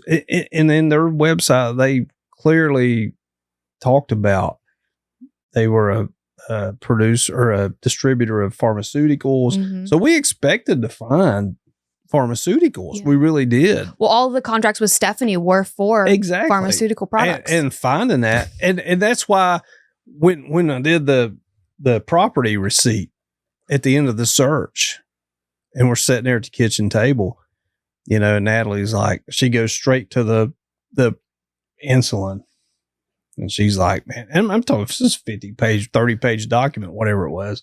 And she's thumbing through it. I'm like, what's she? Again, I was still like, oh, like you listed out what you collected, or you listed out what you're Yes. going to collect? yes, on a search warrant, when you're done, you have to do an itemized property receipt. Okay. And you leave it if the person's not there or the homeowner, whoever, if they're not there, you leave it in a place where they can find it. But she was there. So again, her mother's there. We're in the kitchen. I have her come to the kitchen table. I was like, hey, this is what's going on. Here's the property receipt. And as soon as I laid it down, I said, this is the property receipt for your home. Mm-hmm. As soon as I laid it down, man, she starts going through it. She went straight to that insulin. Oh, no way. Oh, yes, way. Wow. What'd she say? She said, and she started pecking it, and she's not even listening to me, And there's, I don't know, 4 or 5 other officers there, who are standing there, and she's this insulin right here. She said, this is for my neighbor's child who's a diabetic. Mm-hmm. That's why she kept the bottle. That's what she said. Yeah. And I said, okay, well, thank you for that information. Because I didn't know. Yeah. I was like, okay, well, we appreciate you telling us that. Well, thank you. We're still taking it. We're taking it. Yes. Yeah. And we're going to make note of what you just said. Mm-hmm. And Keep talking. yes. Yeah. Oh, she will. Yeah, she will, man. I was surprised she didn't take the stand, but. Well, I mean, she had a dinner date to tell Stephanie about the insulin. It's like, I know you want to know what happened to Michael. Well, Yeah. Let me talk to you. Well, the other thing that I wanted to ask about that is it was from the hearing. Yes.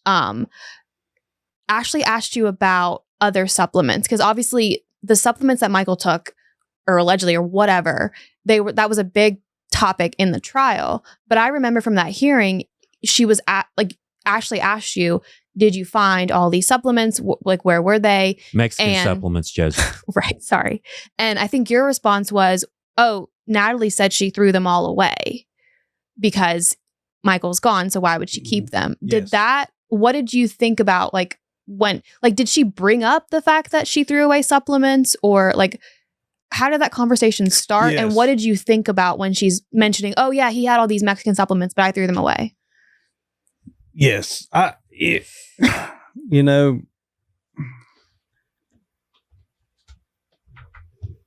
If you think about all these supplements and all this stuff that he was supposedly doing, Mm-hmm. you would expect to find remnants of that, Yeah. correct?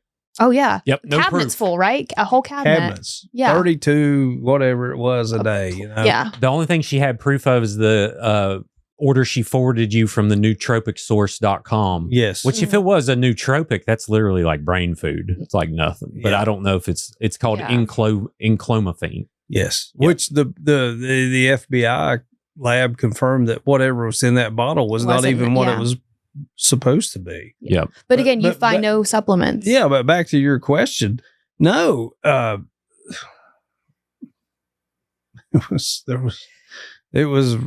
was nothing.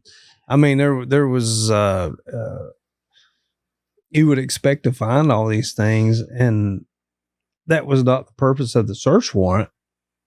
But in my mind, I'm thinking, man, we should see insulin, needles. We should see Mhm.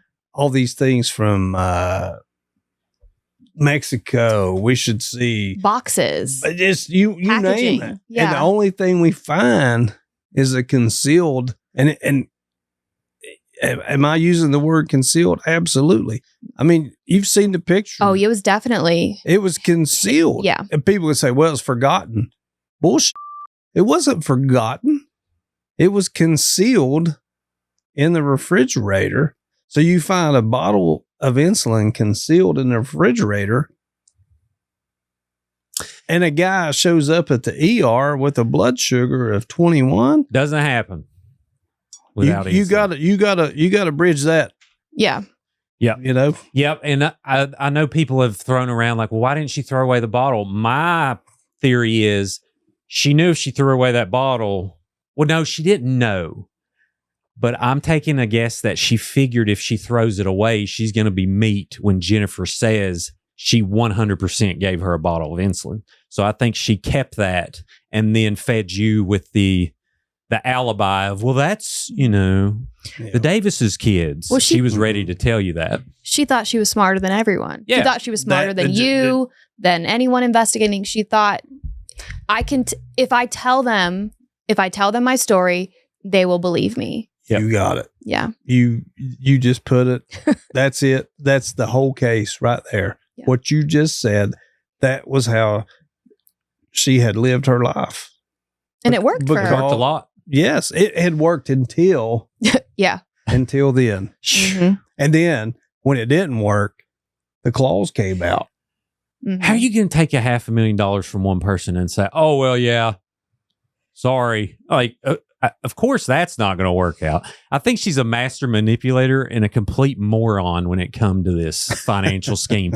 Like, the Ponzi schemes usually feed at least somewhat of a return for a little while to where, a planned return of like, look how good we're doing. And eventually, it crumbles. Well, but I think not that I think Michael would have been, but you need to have both sides involved so that you're not, Michael was living the life because he thought he was a millionaire. Yeah.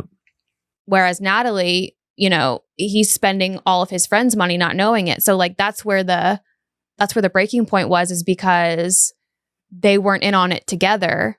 Yes. And so he's spending the money. She doesn't have money to give back to investors. she can't tell them they're broke. And she can't tell him. So like, if she wanted it to succeed, she should have included him. But obviously I don't, She couldn't. no, she couldn't, Because because he wouldn't have he never would have gone with went it. for that. No. Oh, you think he's going to steal Chris Davis's No. money? No, he, Well, he come was on. so pissed off when he found out about the stuff in August of Mhm. 2018. Right. Yeah. So that was like her measuring stick. Then Mhm. she knew. She's like, all Yeah. right, I know where his moral compass is. But yeah, Michael didn't know all of Yeah. the money that his friends were funneling to the business. He had no idea. No, So that was in August? August of 2018. Mhm. That's weird timing because she ordered this Yeah. enclomiphene in August.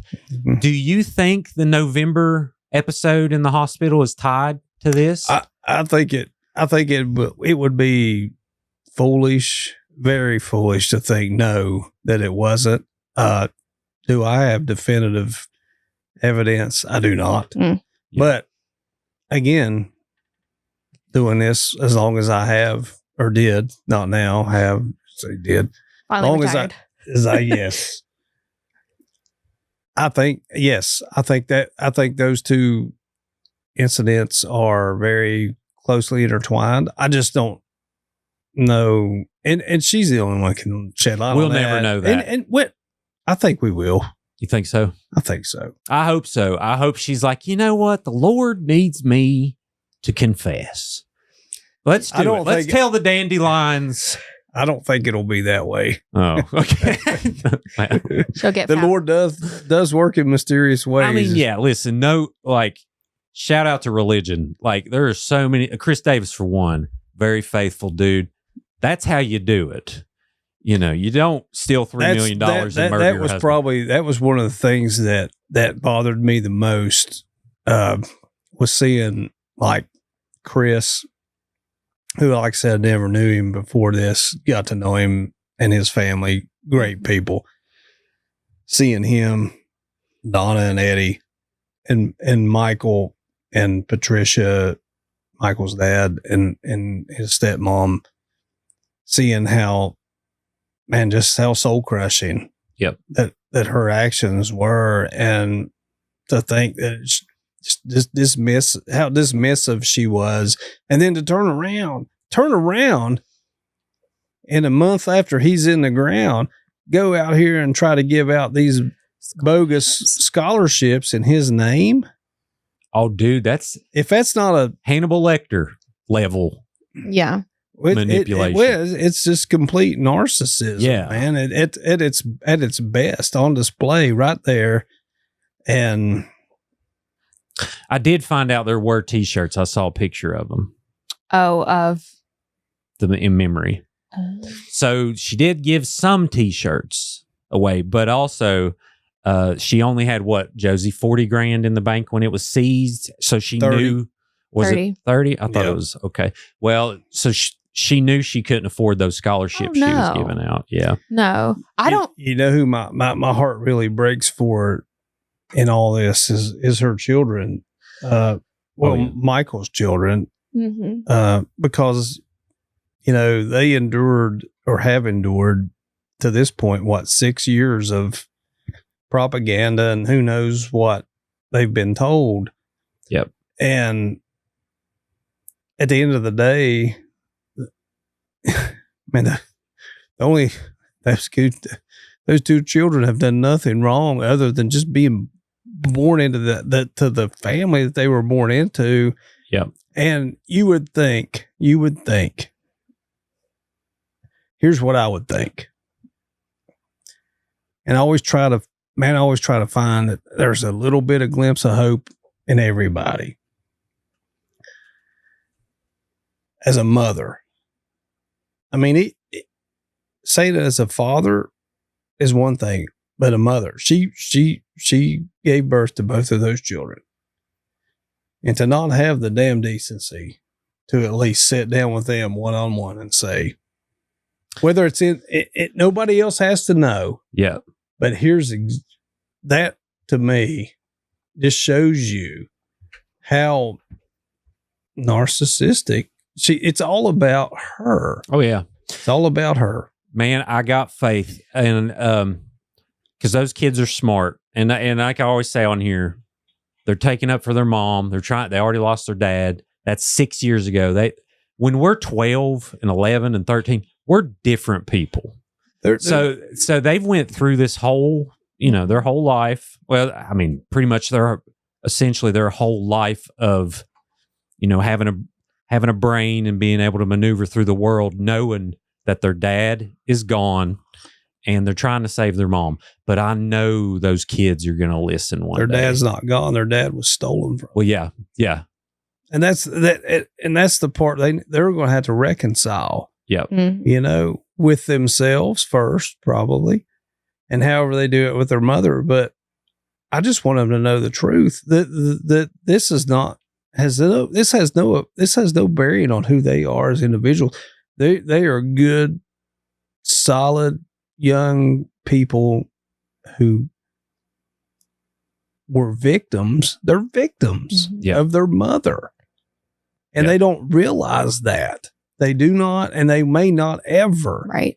But in the event that they do, I will always be willing to sit down with them and be like, hey, I'll tell you everything that I know. Probably more stuff than I'd ever tell you here tonight. Sure. Yeah. Well, yeah. Yeah. Go ahead, Jozy. I think it's back to what you were saying earlier about, like, when tragic things happen, people have a almost always the same human response to it. And for Natalie's victims, Chris Davis and the Hamiltons and Jennifer, and her sister, the family members of Natalie that weren't involved in the trial, and Donna and Eddie, all of them have become closer now because they were all victims and they suffered as a result of Natalie. Yes. They have all become closer. And so you can kind of tell that, they are the true victims in this, as opposed to the other side where, you've got Natalie's parents and Michael's kids. they, you would think that a tragedy like this would bring everyone together, regardless. I mean, I know like in laws, there's always little things that you're going to have tiffs about, but something tragic, you would think that it would bring people together regardless. Yep. But it brought one side closer, the victims closer, and then Natalie's parents, the kid, they are kind of in their own little silo. And I think it kind of speaks to what the natural human response to tragedy. You can just tell the differences that happen. One side is grieving and another side is trying to point blame. Oh yeah. Well, and make no mistake, Natalie's family had a bomb dropped, and there's siblings that aren't talking. Mm-hmm. That have suffered. So, I will never understand, like her sister Wendy took, I don't know, 60,000, 100,000. I don't know I don't know the exact number of money she took for her. They nearly went bankrupt. Yeah, they nearly go bankrupt. And then, her mom and dad kind of just are like, well, I'm going to take Natalie's side. And not only that, but the kids haven't seen Donna, haven't talked to Donna. So it's awful. It's just awful all the way around. And that's the only thing I'm trying to put stuff out there to where when these kids want to listen, and, of course I make jokes that I'm sure they don't like and stuff like that. But all that set aside, when they start hearing these facts, because they're smart kids, they're going to say, I can't deny this. It's like someone leaving Scientology or something. It's like they can't deny it. You know what I mean? And shout out to all the Scientologists. I've not left yet. Yeah. Oops. But it's kind of similar. But I mean, and believe in what you want. I no hate. I'm with you. Yeah, absolutely. But it's your choice. But when you start using that as a shield, to commit criminal conduct, then no, then it becomes fair game. So in this case, that's what you mentioned, her parents. And I think Mr. Jessup is a fine man. I do. I double that. I think this probably broke his heart. Yep. I don't know him. Just a little bit I've known of him. Well, Tom Truman said he would go around trying to pay people off. He did. He paid off. That was the first person we talked to. He paid him off, and that's how we knew. He's like, why? If this business is vibrant, why is her dad paying this guy off to keep him from going to the state police? That's a red flag. That's a huge red flag. Yep. And he's trying to save his daughter now.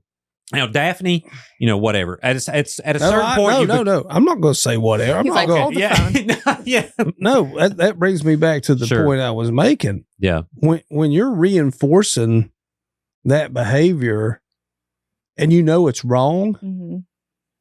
If I'm not saying her mom knows or doesn't know what she did. That's between her and God, and she likes to talk about God a lot. So I'll let her and him reconcile that. Sure. She don't have to reconcile it with me. But I already know the answer. I do. I know the answer. Yep. She knows more than she ever said. She never said a damn word. And then when we wanted to make them victims number one in the Ponzi scheme, they were like, no, we're not victims. Yep. We gave them that money. Okay. Well, then when it came time to step up to get the forfeiture to be victims, they were the first in line. And I'm like, oh, hell no. Right. No. Oh, they tried to have a claim to get money back? Absolutely. And I'm sure that was all her mother's do. Mr. Jessup, like I said, I think is a stand-up man. Mm-hmm. And I think he's just, I think this is just taking him to his toll. I just think this is just beating him down. And as it would, and my heart breaks for it because I can't imagine, I can't imagine being a father in the position that he's in. Dude, it's awful. But the other side of that coin is, they're trying to say that they were victims now. And I'm like, you can't have it both That's ways. good to know. I didn't realize that. Oh, And yeah. At a certain point, you do become, what's the word, complicit? Like you're kind of like, at a certain point, because there's enabling and then there's this. It's in the mercy phase even. She literally flat out says she did not commit the financial crime and she did not commit murder. It's like, okay, well, there's no chance for mercy now. Well, I think But also she talked about her. Well, I'm going to tell you what Yeah. she said to me the night we did the search warrant. When I told you about us doing the property receipt. What Daphne said? Yes. Okay. She made some disparaging remarks about the West Virginia State Police, who I served 28 years with, and have no regret. I'd do it all again tomorrow. And she was saying some stuff that really, and I think she was, I don't know if she was trying to get a rise out of me or what.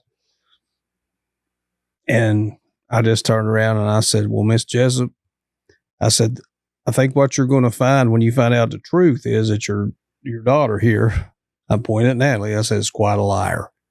And that's all I said. And that was it. And I think she's found that out. She just don't want to admit it. She has to, dude. She's not, but at the same time, that's between her and herself. She's what's got to look in the mirror in the morning, not me. I mean, yeah, that's the thing is like, really, it's all, except for you. I mean, you were heavily involved in the whole thing. Me and Jozy are like, let's talk about this story, so, but as we move on, we start to see the pain that this caused. And me being a diabetic, I start to say, wait a minute. Like, I know what it feels like when your sugar goes low, and I know what he kind of went through. Yeah. I don't know to the extent, obviously with brain swelling and all that, but it is a horrendous way to die. I didn't know. I learned that, the first doctor we interviewed, Bob and I went to, Ripley. We went to Ripley and interviewed the doctor who was working the ER at CAMC the night that Michael came in, and we interviewed him at the McDonald's up there in Ripley, and we're sitting there having coffee, and he's talking about insulin, and I'm like, because we're talking about his blood sugar. I'm like, man, he's like, this guy's not a diabetic, and I said, well, what if somebody gave him insulin? He goes, well, I said, can you overdose from insulin? Because she had brought up insulin. We'd already interviewed her. So I'm like, well, I'm going to throw it out there. I didn't say she said this. I just said, well, can you overdose on insulin? Because I didn't know. Honestly didn't know. And he goes, well, yeah. He said, I worked the ER at the Boone Memorial Hospital or whatever, down in Boone County. He said, I've worked at ER, and he said, I get elderly patients all the time who self-medicate. And he said, they overdose all the time. He said, but the key is, he said, I can fix that. He said, I can fix that right now. He said, but the key is they get treatment. And as soon as he said that, I said, and here's what my next question was. I said, what if they don't get treatment? And he described Michael Cochran's death without even knowing anything about it. And I told Bob, we got in the car. I said, we're on it. We just gotta find out how this happened. I mean, you based on that conversation, you don't go arrest her. You keep digging, build on it. You build, or you disprove it. Sure. Again, you're not trying. And I have never, ever taken a theory and tried to build a case on it. I've always followed the evidence, and the evidence builds the case. And this is that 101. This case built the evidence. She introduced so much to us that would we have eventually got onto it? Maybe, maybe not. I don't know. But when she brought up the insulin so early on, we were like, man, the gut feeling of like, okay, I'm gonna pursue that. Yes, but Yeah. that was a very telling interview for someone who knew nothing about, and like you said, you know about that. I knew nothing about it, Sure. and I was like, man, that's pretty compelling information right there, Right. Yeah. Well, there's all kinds of case studies. I just started diving in, and every one of them is just like, this is exactly how Michael died. All I the mean, symptoms match. Yeah, all the symptoms. And Natalie knew this because she knew the effects of insulin. And why else would she wait 8 hours to take him to the hospital? Because you got to know how long it takes. Yeah, exactly. You got to know how long it takes To be irreversibly. And that's what I said about, you brought up earlier the times he was ill in November, end of October, 1st of November. And that came up before. I think it may have came up in trial. And I said, the most important thing about that was Michael Cochran never lost consciousness. He said, he told Chris Davis, take me to the damn hospital, He So, sought treatment. yes. So, it's that old Shakespeare, me thinks thou dost protest too much. dude. This is For her to say that he was saying, don't take me to the hospital. I kept hearing that till I was ready to vomit. yeah. See, I didn't. I was know. like, who says that about their spouse? Yeah. I'd have been like, if somebody sent me a picture of my wife laying in the kitchen floor and I wasn't there, first question I'd have said is, why are you sending me a picture and why is she not in a damn ambulance? Yeah. Yep. And she changed her story about how he hit his head, 4 times? Well, she claimed she did a the day they buried him, she did a insurance claim on the marble, yes, or the Jesus. quartz which countertop. was a tiny. There's a picture. I got a picture of it. And she's got her pinky. Well, someone has a pinky. I'm assuming it's her. Next to the damage. It's right by the damage, and it's like, I'm like, really? $2,500? And when we did the search warrant, which was 4 months later, the chip was still there. So the $2,500 did not go to replace the countertop. Oh, she got the money from the insurance claim? Oh, absolutely. Oh, I didn't realize that. I thought they were denied. Okay. Let me. All right. Here's the missive. Yeah, I want to make sure and clarify this. Sure, yeah. So she filed that one. So she also filed, the business had an insurance policy through Hiscox Insurance. That was the homeowners, the homeowners was through Erie. Business was through Hiscox. Okay. So she files a claim also on top of that through Hiscox Insurance, saying that Michael was at home working on scopes. That's where this goes. Okay. And he fell. And of course, they denied the claim, but he fell and struck his head. This in the Erie one, she said he slipped on a rug. Yeah. But beyond that, once we started, about a week or two after we did the initial interview with her in April, probably early May, I'd have to look back and see, she filed a burglary complaint. Said her house had been broken into. They steal all the Mexican supplements? They stole the tools, right? The tools. Yeah.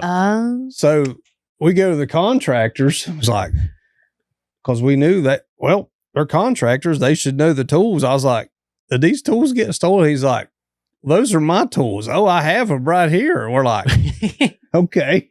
But at that point, it becomes almost like, that's because it was kind of the thing with the Little League account. Bob and I were aware of that early on, that she was kiting checks and doing that. But with the insurance fraud, check kiting, we're like, man, that's small potatoes to what we really think's going on here. Sure. So if we strike now, game over. One shot. Only thing you got at that point, she's going to shut down, and any records you can grab, you got them. So it was better to just let her keep going, Yeah. you know? And because I hate to say this, but Michael was already dead. Sure. And we didn't know still at that point if she'd even, again, man, I believe in giving people the benefit of the doubt. I really didn't think at that point that maybe, like I said, maybe she was negligent. But as it grew and we saw more and then talked to her and saw her actions and the things that she said and the things that she did, she called one of the investors. He was recording phone calls for us. And she told him that she had been, and she was giving him excuses. This was right after the search warrant. And she was giving him excuses as to why she couldn't pay him. And he'd invested a lot of money. And she said, well, I've been in a federal grand jury in Huntington. And we're like, there's no federal grand jury in Huntington. This is all bullshit. It's all a lie. Yeah. And I'm like, man, this is gold. And in this conversation, she goes, it's all, and she's blaming me and Bob, it's all them, she's blaming us. And she said, but they can't get me for the full murder. And I'm like, as soon as I heard that, I was like, that was the point. That was in late June, early July. That was the point I knew. I was like, she killed him. She killed him, yeah. Yes. When she used that word, because we had never been accusatory. Mhm. I had never used the word murder. No medical professional had ever used that word. When she said that in that phone call, and she said, they can't get me for the full murder, I was like, she killed him. Mhm. She killed him. Where are these tapes at, brother? Can I get them? Maybe. Maybe. That would be- well, maybe. well, there's all kinds of things out there that's Oh my goodness. unanswered. We can try to approach some of them. I guess let's talk. You want to talk Treadway? Let's talk Treadway. Sure. So, at the beginning, was Treadway cooperative? I can't even say words. Cooperative. Cooperative. You know what I'm trying to say? At the beginning, Mhm. Yeah. at the middle, at the end, never. Never. No. You won't get from me. Yeah. Yeah, That's what I he think said. the text. I got to yes. beat Jozy. Oh, Mark sorry. it Yeah, down. I'm going to go with Jozy on this one. She's got him down. Yep. Well, that's that. Say it again. Yeah. All right, Jozy, hit it. Hold Loud on, and proud I'll one solo it. time. All right, go for it. I mean, according to the evidence, he literally said, you won't get from me. Very He did. good. Very good. Yes. That's what he said. exactly And that what was he presented said. in court, and it was Mhm. kind of like a I mean, I'm pretty big sure moment. Truman said it. He did. He said the, Yeah. Hearing Tom Truman say that word makes my entire year. Mhm. I'll and just it's be recorded too.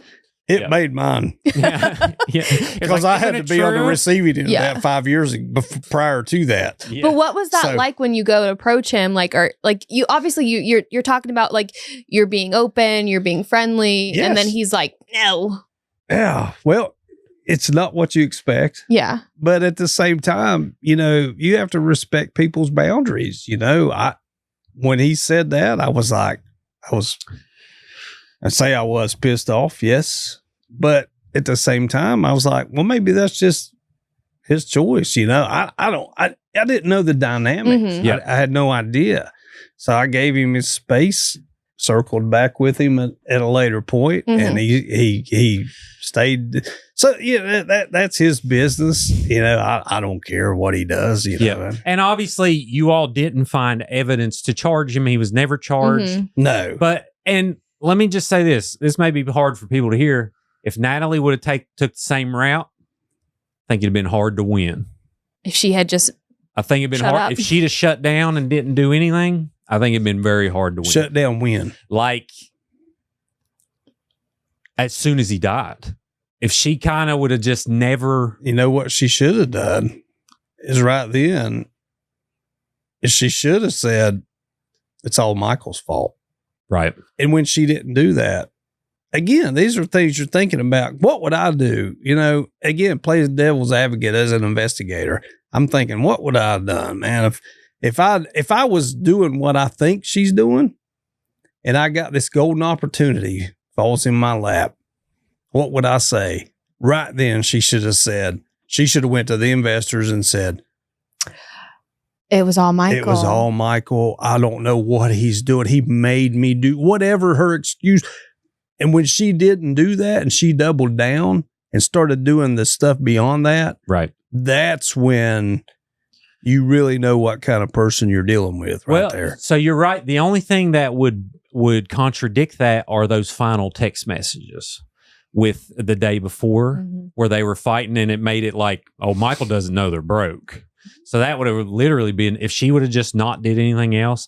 I mean, even like if you all would have had enough to raid the house to find money or whatever it would have been in the financial scheme, if you would have found the insulin, if she never brought up insulin, I don't know. That's a good point right Yeah. there. Now, if she'd never brought up insulin at the beginning or ever, Yeah. now, would we have looked at his medical records and been like, why is his blood glucose 21? Would we have went after it as hard as we did? But you didn't have that question at McDonald's. We didn't have all that. Yeah. Yes. Yeah. Which she introduced Yep. in the first interview. That's Yep. what I'm saying. I felt like from the time this started that I was the bad guy, that somebody was out there trying to, always trying to say that, I'm out to get Natalie, or we're out to do this, or we're whatever, and man, that is, that's a kick in the ass. Sure. In two ways. It makes you feel bad, but at the same time, it makes you Say it. you want to poke the cage. All right. Mm-hmm. We're all right. I still got it. Yeah. The investigator I was 15 years ago. Right. Yeah. He's going to show up for Sure. one more time. And God bless my wife. Shout out, Linda. Yes. For bringing that out, man, because I was done. I was done with this. Yeah. I'm just telling you, I was so done, man. I could imagine. I was ready to just say, I don't give it. Hey, you send me a subpoena, I'll show up and tell you what I know. Other than that, I don't give a what happens to Natalie Cochran. Yep. But that wasn't the right finish. Mm-hmm. Yep. That was not justice for Michael Cochran. Yep. And that's what it's all about. It's not about Donna. It's not about Eddie. It's not about Natalie. It's about Michael. Michael Cochran is the guy who got cheated out of life. Yep. He got cheated out of being able to do what we're doing right now. He'll never have this opportunity. Yep. That is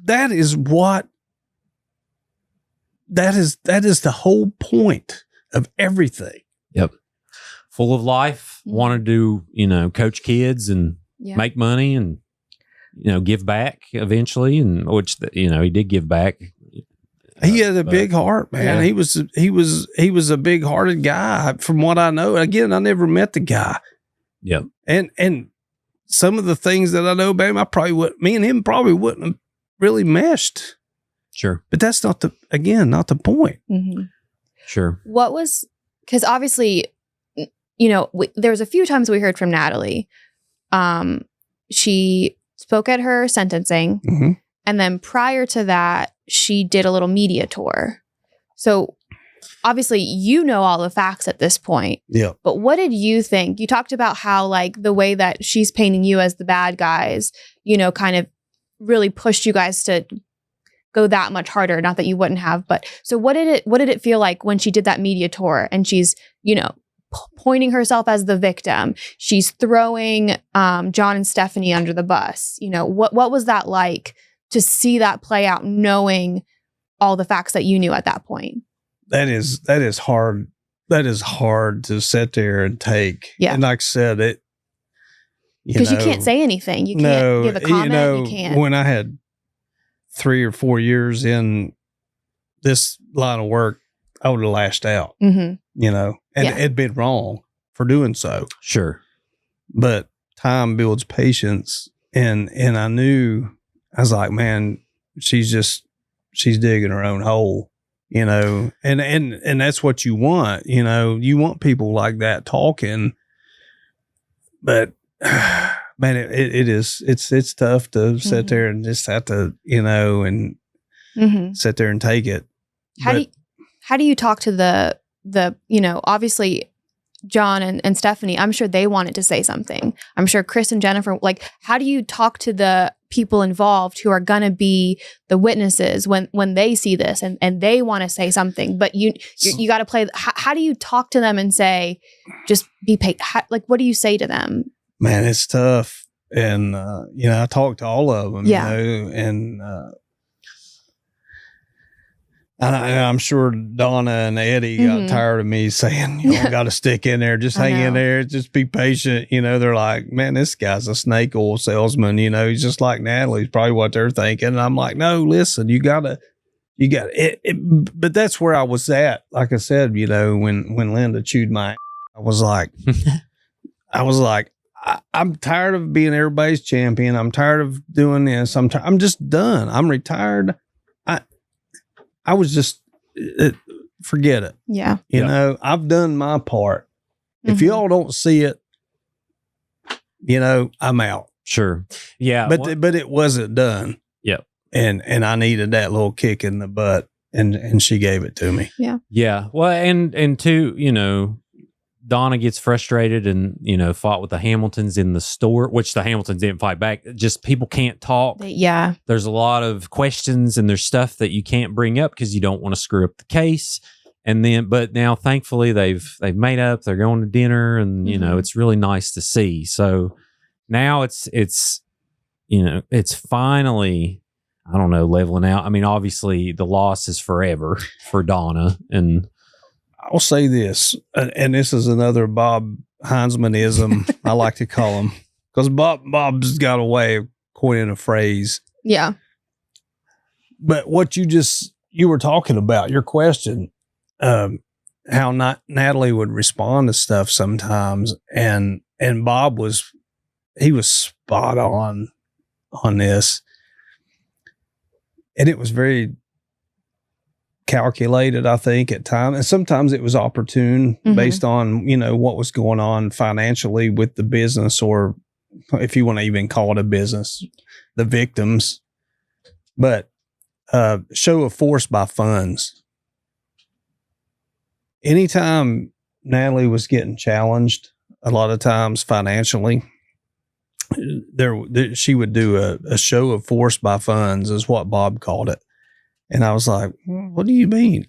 But I saw it. I saw what he meant. And that was the same. The scholarships was a perfect example, because if I do this publicly, everyone knows I have money. Everyone thinks I have money. There and everyone I'm helping and will they not want. Think that I'm still good. I'm a poor victim. My husband's died unexpectedly. That was bait.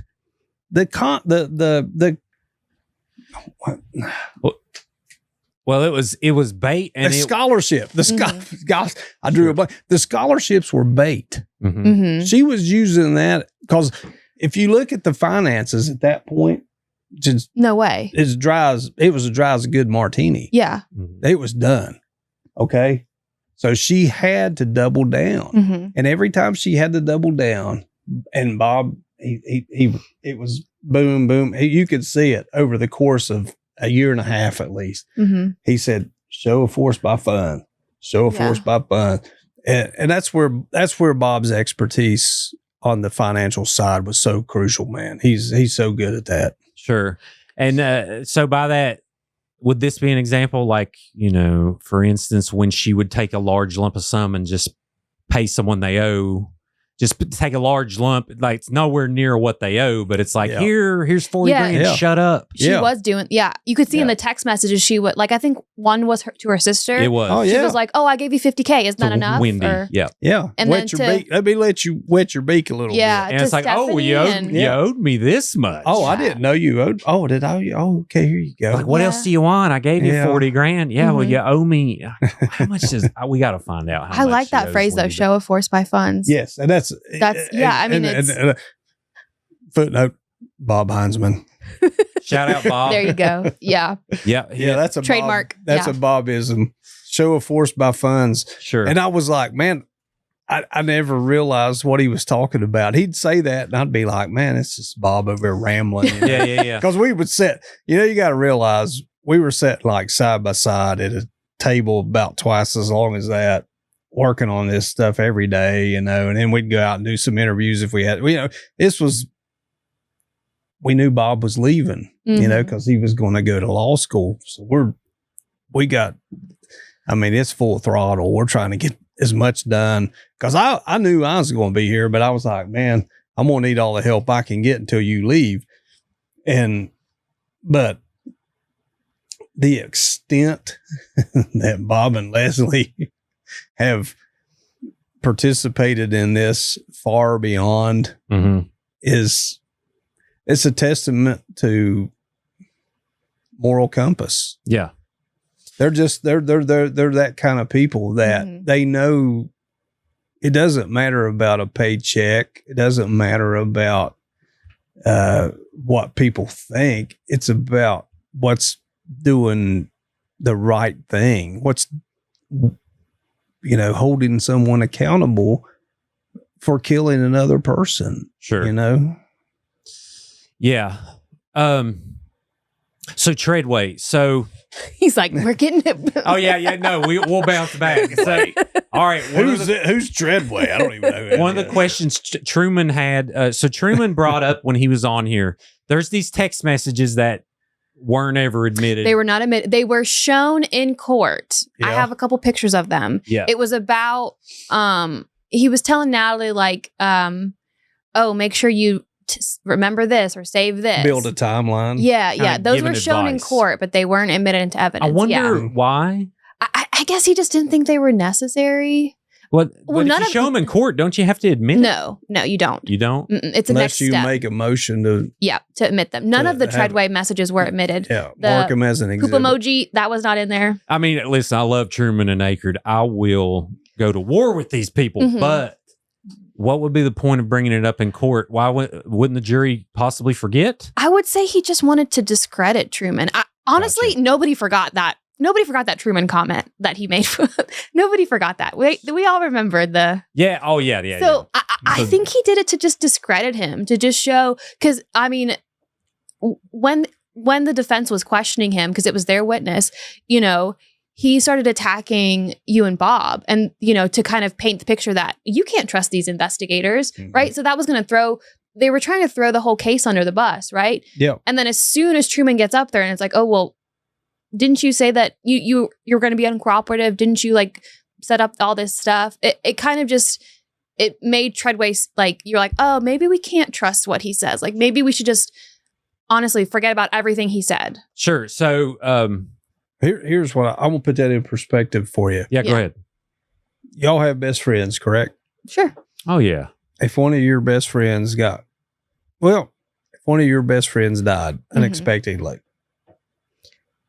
and nobody really knew, let's get the same circumstances. And the police called you and said, hey, we understand you were there when Jozy passed or was there at the house before she passed. Would you care to come and talk to us? What would your response be? Me personally, yes. Of course. Yeah. Do I need to block out 8 Yes. or 12 hours? Right. Yeah. That's what you would expect. Sure. Correct? Yes. Not, no, thank you. Yeah. That's all I got. No, Right. thank you. No, thank you. Mm. So Or I'm it too speaks emotional to deal with it this. speaks for itself. Yeah. Sure. That guy, Maybe he'll come on here one day. hey, that's Never up know. to him. But all I could say is, he's the one that has to look at himself in the mirror every day, not me. Yeah. And we'll clarify, like, you didn't, like, as far as the text messages go, there's a lot of implications. Like Truman said, it was more than heavy flirting and Natalie didn't reciprocate. What does that mean? This chair is squeaking. I would like it to be noted that okay. it's not me making the noises. Totally fine. The chair is squeaking. Okay, sorry. I thought that was JD. I got a WD-40 that thing. I thought that was JD. Yeah. I thought you went to Long John Silver's beginning or I something. mean, Okay. it's I'm diabetics are gassy. So. Sorry, but back to that was okay.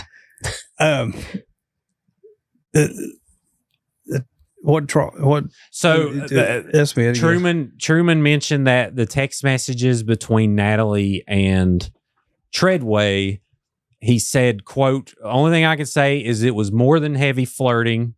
He was very infatuated with her and she did not reciprocate, is kind of how he put it. Yes, I think that's accurate. I think that, come on. Anytime you see a death of a spouse and there's another spouse obviously involved in that investigation, you want to explore that possibility. Was there extramarital affair? Was there some kind of, whatever? Could be motive. Could be. And we never found anything like that. The text messages, were they a little heavy on his side? Yes. Was he quick to respond and be overly helpful? Yes. Mm. But there was a level of infatuation, we don't know. There was nothing out of. There was nothing though that we found that was. No, I wouldn't say that. And that's probably why they didn't feel it was worth it to admit them. Correct. Okay. Yeah, I agree with Tom on that. I think it's there. The overtone or undertone, however you want to say it, mm-hmm. The overture is there. But to rise to the level of saying this is credible evidence that we want to submit, no, I agree with Tom on that. Gotcha. And so that's good to put it out there because, I don't want people make up stories and they're going to, but that's one that people keep bringing up is, yes, you got to look into Treadway. Well, people, we did. And trust me, there's nobody to been happier to find it than me. And there was no, but it just wasn't there. Sure. And he is a graphic designer, but there was no evidence that you found that he had involvement in making documents for Natalie, or was there, some things that were a little odd? Man, that's a tough question. That's a loaded question. And anything you don't want to answer, feel free. No, I want to answer it. And I think it rises to that level of, this is the point. These are the points. They're questions that I revert back to my time as really being an investigator out there, boots on the ground, real time doing stuff. I think that my gut is, yes, I think there was more to that. There was, whether it was two-sided or one-sided, I can't say. But to dismiss it, no, I'm not going to dismiss it. The graphic design, yes, I think so. Can't prove it. I can't prove. I can't say, but my gut tells me that neck deep in it, just can't prove it. Gotcha. Did you see the mansion letter? Yes. Yeah. I mean, that didn't. Who do you think made it? That didn't just jump off the page, and did you call the person who signed the mansion letter? Jerry Green, I think. Was it Jerry Green? Sounds familiar. I've never seen it, so I don't know. Yeah, the mansion letter, I think. And again, we vetted all that stuff, mm-hmm. and it was mm-hmm. it was bullshit. So it was fake? Yes. Okay. Yeah. And just to clarify, there was a letter. If it wasn't, it was put into a context where it made no sense. It made no sense, or it was just like generic. Mm-hmm. That make sense? Because it was a letter from at the time U.S. Senator Joe Manchin. Yeah, and he was supporting her business, supporting Tactical Solutions, or just giving kudos to it, or whatever it was. It was something like that. It was ridiculous. It didn't make sense why he would give them, why he would mention them at all. It could be a standard letter, though. Is that what we're saying? Like something that's like, oh, let's go through the motions, send out this congratulations. Or they just took his seal and then just wrote whatever they wanted. Gotcha. That could be. That was one of those things that you're drilling down into the weeds. Yeah.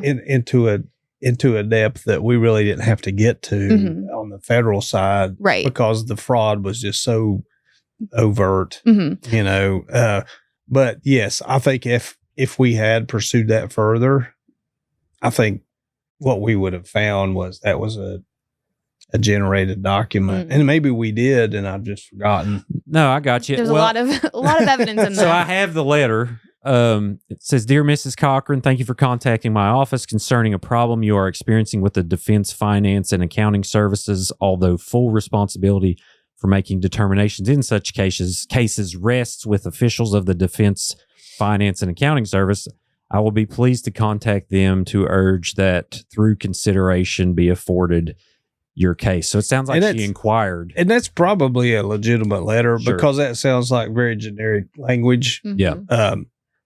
And they may have, and again, I'm sure we checked that and got a response back because we knew that it was, like I said, we knew it was bullshit. There's two acronyms, JM and then GEG. So she probably just reached out and said, "Can you help?" Or maybe she knew that they wouldn't deal with it, and so she just was generating a response from them. What we found too was she would like Bank of America, okay, and then Court Nixon brought this up in his testimony. Even he brought it up the first time I talked to him, but he got it in trial too. Natalie called the help desk or whatever, for Bank of America, and he had already given her his direct line. Yeah. And which prompted, he said, that won't ring into me. That generates me having to call her back. So she was able to show you, if you're Michael or whoever, hey, I got a call from Bank of America. See what I mean? Sure, yeah. Do you see how much forethought that takes? It sounds exhausting. It was extremely exhausting. That's what Bob and I talked about. I was like, it was a full-time job. Two of them. Almost. What's it do to you, though? What's it do when it wears you down? What's it do? Make bad decisions. Makes you desperate. Thank you very much. Yep. And I just think, like, I think it was planned impulsivity, if it makes sense. Like, she thought, you know what? I'm tired of fighting over this. I'm done. Let me see if I can figure this little thing out here. There's a text on February the 6th, and Bob and I highlighted it, man, as soon as we saw it, when we got the text messages. And she's talking about, she was the one pushing him to buy a helicopter, to buy a Mercedes, whatever. Really? Yes, she's pushing, and he's like, we got to get this bank figured out. We got to do this first. I ain't worried about that. And her, I don't quote me on this verbatim, but her reply was, just go ahead and order it. It doesn't matter at this point anyway. And when I saw that, I was like, that is somebody who's already made a decision. And it was on February 5th or 6th. And so, with Michael? Yes. Okay. It was between them two. So she had made her decision at that point. You know what I'm saying? She was going to kill him. She knew. Or she was going to try. Or she knew, like, when you see that text, I want to find that. Yeah. It's not in evidence. It's not in evidence? Mm-mm. Okay. I'm pretty sure. I would take a guess. There's very, very few pages between Michael and Natalie that were admitted. It'd have to be the 5th. I think that I think maybe just because they already admitted so much that really showed who Natalie was. I guess maybe Tom didn't think they needed it, but or maybe they didn't want to overwhelm the jury. I mean, they could have spent a month, like you said. We could have. I mean, yeah. Hey, listen, I'll never question Tom's wisdom on this case because to have this dumped in his lap, in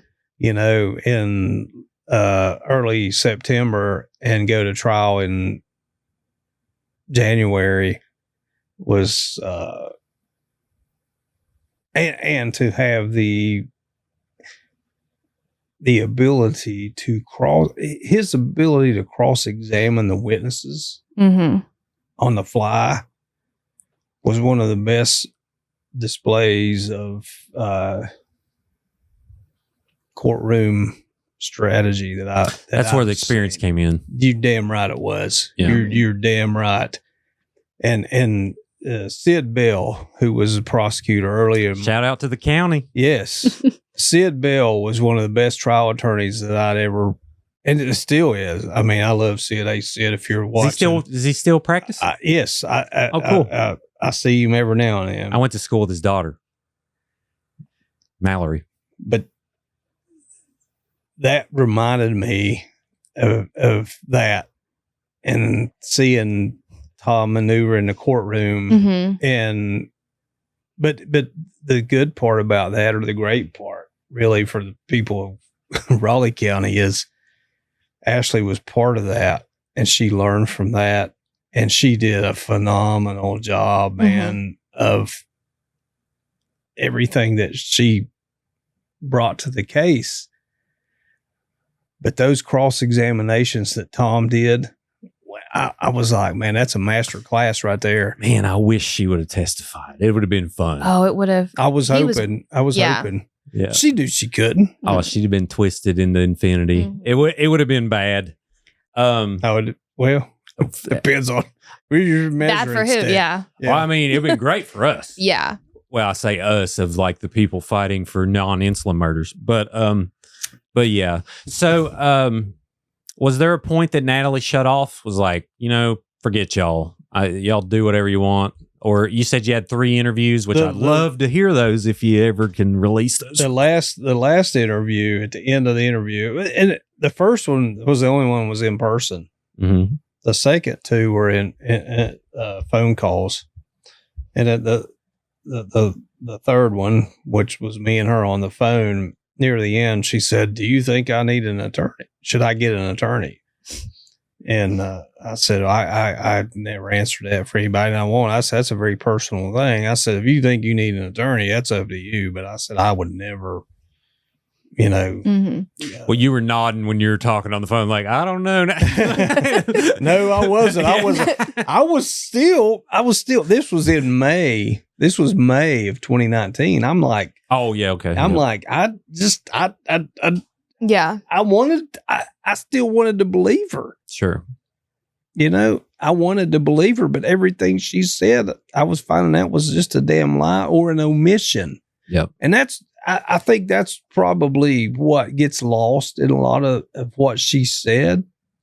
It's not so much about what she said, it's what she left out, what she didn't say, that we found out, that we knew that she didn't know that we knew. And we're like, we didn't question her about it, because then if you start hammering her on it, then she knows you know. Yeah. Right. So it's the Columbo, man. I got one more question, and I can't remember what it is right now, but I'll get back to you. Right. You play dumb, and if you play dumb with somebody who is as narcissistic as she is, they will tell you all you need to know. And she did. Sure. Because if she hadn't have brought up, like we talked about, she hadn't have brought up the insulin in the first place. Yeah. Now, would we have maybe stumbled onto that and been like, man, we might need to look at insulin? It'd been harder. It would have been much harder. Yeah. But she brought it up. Yeah. So, all right. Well, she's introduced it. Let's go down that path. Well, thanks, Natalie. Right. Yeah. But yeah, do you see lawyering up early as a red flag? No, not in today's society. No. If even if the police came and talked to me right now and about something, About have to. I'd be like, what do you want to talk to me about? And if I knew I didn't do nothing, I'd be like, listen, I didn't do nothing, but I don't know what you all are working on, but I'm going to talk to somebody first. I want to cooperate, you know? Sure. Yeah. But just getting a lawyer, no, that's not a. And some people aren't good under stressful situations and they need experts to kind of walk them through, like, you know what I mean? So Yes. I don't see it as that way either. There's different personalities, but like you, that's what I said. I said, if someone accuses me of something like this, you best believe we're going to be on that stand for about 17 hours. I'd be like, yes, if I didn't do something, I'm going to be standing loud and proud, telling you how I didn't do it and why I didn't do it and all that. Sure. Yep. I'm with you. Yep. All right. Let's try not to miss anything, Jozy. Okay. So we went through Treadway.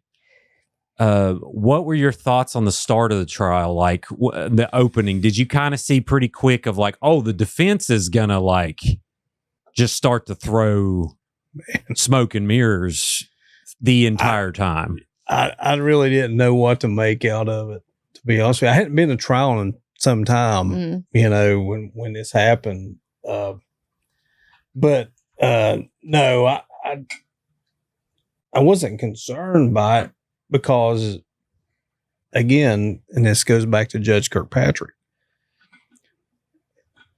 having sat through the voir dire and seeing how the jury was carefully vetted, I felt confident that, hey, this is as fair a playing field as you ever want to be on. But that goes both ways. Sure. You know, it's not an advantage to the defense. It's not an advantage to us, but it's an opportunity. And Tom, that's where his opening, man, he came out of the gate, and that was so important. I was like, man, when he laid that up front, I was like, yeah, it's game on now. So, I wasn't worried about it. I'll be honest with you, I was more beaten down by it at that point. I wanted it to be done. And I wanted everything that Donna wanted, anybody that was a victim in the case wanted. I wanted that too, but at the same time, I just wanted it to be done. Sure. I tried not to make the statement I didn't care either way, because I did care. Because over time, you know, seeing time and time again, you know, somebody's loved one's been killed. Now there's somebody on trial for taking another human being's life. I mean, over years, that weighs on you, you know? And I was just like, man, I'm so done with this. Like, I want to play golf. Yes. Like, yes. I'm kind of, Yeah. But at the same time, I was like, man, I got one more in me. sure. Yeah. I got one more in me. So I'll tell you what I did. Called your wife? What's I up, told Linda? her that morning, Like, hey, Linda, can you chew my ass, like really good right one now? more time, Yeah. one more to it. Just don't hit me again. I'm just kidding. Oh, it's fantastic. No, what I did is, I'm a huge Dwight Yoakam fan. As I already said, I was a Sturgill Simpson fan. Good actor. Yes. Love Dwight Yoakam, man. That's that guy. Yeah. But he had just released some music, and he hadn't released any new music for a long time. And he released some there in the fall, and he released a cover of Keep on the Sunny Side. I don't know if you've listened to that. Keep, you know, the old, it's an old, you know, standard song. And I figured it's a 5-minute plus song. So I figured out the first morning, I was like, man, I was so depressed. I was like, man, I'm so done with doing this, you know? And I pulled that song up, and I figured out how long that it took from around Crab Orchard or so to play it. to my parking spot. Yeah. So I would play that song every morning, Keep on the Sunny Side. And I'd play that coming in, and that kept me where I needed to be focused for Tom, for Bob, Mm-hmm. because like I said, I'd done checked out. I ain't gonna lie to you. I was like, man, I'm over this. I'm ready. I've done my part, but that's not true. I hadn't done my part. Yeah, and that was Linda. That's what Linda was saying. She's like, Mhm. no, damn it, you ain't done your part yet. Mm-hmm. You've gotten this far. Get your ass over the finish line. Mm-hmm. And that got me there. Listening to that song, and that's silly. It probably sounds silly, Oh. but that's a very personal thing for me to reveal. Mm-hmm. But it's the damn truth. I'll say from an outsider's perspective, seeing you guys in the courtroom every day, you guys seemed keyed in. Like both you and Bob, the prosecutors, all of the support staff, like whatever you were going through internally, like it didn't show. Like you guys, obviously, like at week 3, you're a little exhausted, but like from an outside perspective, it seemed like you guys were super engaged and like prepared, and that's what it appeared to all of us. I know, and that's what you wanted, and that's what I. And when I was in that courtroom, yeah, I was, but I knew when I pulled out of my driveway that my mindset was not the face you were seeing. Yeah. So I had about 25 minutes to pull it back to where, because used to, that was nothing. I was there. Yeah. Constant. I was like, bam, I'm locked on like a good hunting dog. Sure. Just let me out of the dog box and I'm going to tree something or, find something for you to shoot at. Yeah. But no, in that case, I was like, it was a struggle, not because I didn't, it almost like severed myself, because I was so much of me wanted to just be like, I don't really care. But there was a bigger part of me that says, yes, I do care. Mm-hmm. Yeah. And that's what drove me back to the very beginning of this conversation. When we first sat down, I said, that's what got me into law enforcement. Yeah. Was helping people. And and that's what I told you when I came out of the courtroom that day. Mm-hmm. And this ain't scripted. It's just coming on. When I walked out and you asked me that question, I was like, I know exactly what I think, And then that's what I told you. I said, I got to help one more person one more time. And who better to help than a man who's been murdered? He can't help himself. Yep. And that's what we're here for. That's what I think. That do you have to arrest people? Do you have to put them in jail? Yes. That's unfortunate. Sometimes that's part of the job. Bad people out there. There are. And sometimes you have to rise above their tactics to get them to where they need to be.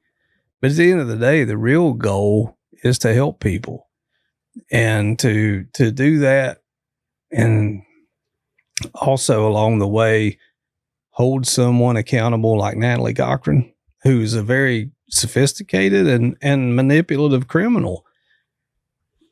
Some people say, you give her too much credit. I don't think so. I think she's very intelligent. What all has she done before this that we'll never know about? Mm-hmm. You know what I mean? Yes. That's what I think about. Yeah, for sure. So, and then enter Matthew Victor around this time where you're like, Linda, thanks for that chewing. And then Gosh. he's like, okay. Mm-hmm. I mean, you can't talk for 7 hours with a complete sentence. Mm-hmm. I just imagine that has to be frustrating. Well, you watched it happen first, because it was Heinzman that got interviewed first. So you watched exactly what Matthew's going to do. So what was that like to see how he treated Bob, and then to know that was which was awesome. Well, no, with the This text was messages, not that was the later. second time, but Yeah. the first time. Bob's second time up there was a master class. Mhm. Fabulous. Yes. But the first time he couldn't even get us. Like, I remember being so frustrated because I wanted to hear the timeline. I wanted to know when you started your investigation, when you guys jumped onto the murder. Like, I wanted to know everything. And he tried, and he just, everything was chopped up. And, that's got to be frustrating for you. You just want to tell the facts and you can't even get a word out. It was frustrating. But the part that you all weren't there for, or maybe you were, I don't know. Uh-huh. There were pre-trial motion hearings. Mm-hmm. So I already knew what to expect. I knew how I was going to be treated, and yeah. But here's the thing, man. If I'm going up against a defendant and I've done my homework, and I'm not intimidated by the defense. That's their job. Their job is to try to discredit me, discredit my work, or whatever, find a hole. Mm-hmm. And they did a great job. I have no animosity towards them. Matthew Victor, is his accent hard to understand sometimes? Yes. Gives a good finger. But he's a shrewd attorney, man. Right. He defends his client vigorously. And if you're a client, you want a attorney who's going to be vigorous for your defense. I have no qualms with that. Mm-hmm. Is it painful? Yes. Does it make you feel like you want to punch him in the face? Yes. Would I do that? No. Yeah. I like Matthew Victor. I hear a lot of people do. He's got a real good story. And He does his job just like I do. Mm-hmm. Sure. So I respect him. Yeah, and to be court appointed, I mean, they did a really. I mean, it Yes. just didn't make sense. The stuff they were saying, but what It does. Hey, what are they gonna do? Like, all right, take her. Do your work. Right. That's their job. Yeah. Mm-hmm. We had our prosecution ready. Their job's to put on their defense, and they did that. Whether it makes sense or not doesn't matter to. Sure. The only people it matters to is them 12 people sitting up there. Mm-hmm. Yep. Yeah, and I feel like they got it. We had a couple juror interviews, and Yes, and that's what I told Bob early on in this case. I told him, I said, because he was like, man, you think, because we were kind of questioning, because we knew the financial part of it was good. That was a done deal. Mm-hmm. But the murder part of it, he was like, what do you think? What I said, what I really think is, I said, if we get a jury who will listen, pay attention to the evidence, I don't know how they could not convict her, because I said, it's all there. It's and Tom hammered that in. It's circumstantial, but it's still compelling evidence. Yep. And to me, I don't see his sugar being 21 as circumstantial. I know the definition technically, but that part's not circumstantial. I don't think so. Yeah. No, but no, I'm just talking about, some of the other stuff. Sure. Yeah. But y'all, I mean, finding that like 12 jurors who, and they were paying, I mean, you could see them, they were paying attention.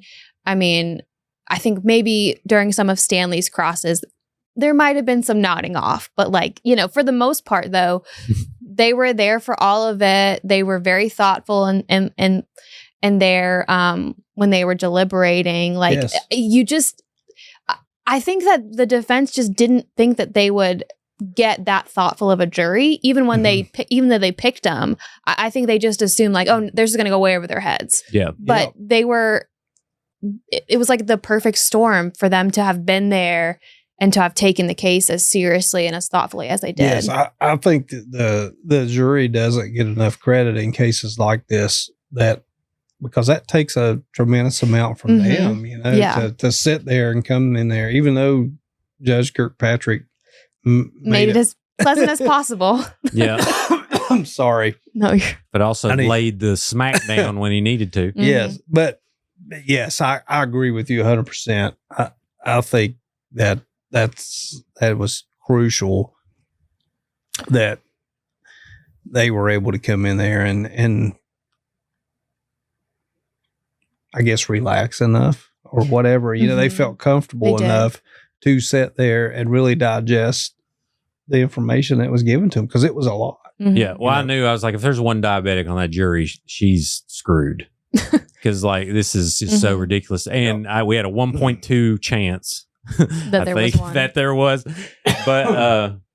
But yeah, and that, I kept telling myself like, okay, I didn't know anything. I've heard the same information. It resonated with me. It has to resonate. And it did. Yeah. So that just shows you how good the prosecution team did laying it out and picking and choosing of like, here's what we're going to do. Well, it's and reminding them of what they've already heard. Sure. Bringing it back to full circle. Yeah. Yes, that's where Ashley did a really great job in her closing. And then Tom followed that with the 21. Yep. I mean, projector. it was, yeah. His little. I'm telling you, man, it was, we're going to start a GoFundMe to get new projectors in that freaking courthouse. I'm just going to say it. We're going to get digital screens. We're going to be big time. Guess who don't have to worry about that? You're like, whatever. I don't give a crap. I hope you do. Right. Hey, I'll come in there and sit as a spectator in the gallery. To watch it. Yeah. Perfect. Oh, that's great. What, so I remember when like every day, like, you know, I'm sitting there with you guys, I'm watching 7-8 hours and I'm going home and writing a story. I remember when you did your, when you were on the stand. Yes. And Victor's asking you to show you the evidence. Show me the evidence. And you're like, I literally can't show you because you have to to hand me evidence. Yes. And I remember I was trying to be like, you know, as fair as possible, you know, and saying like, you know, there's keeps being mention of text messages between Michael and Natalie and we haven't seen them yet. You know, but presenting both sides, like saying like, you know, but all the investigators they're saying the same thing, that the text messages are very clear. And, you know, so you had that instance one day where he's coming at you and you can't provide anything because you have to be given evidence to show it. And then you got Heinzman and it's the same thing. But then he actually has evidence in his hands. Yeah. And he's like, excuse me, 1 second.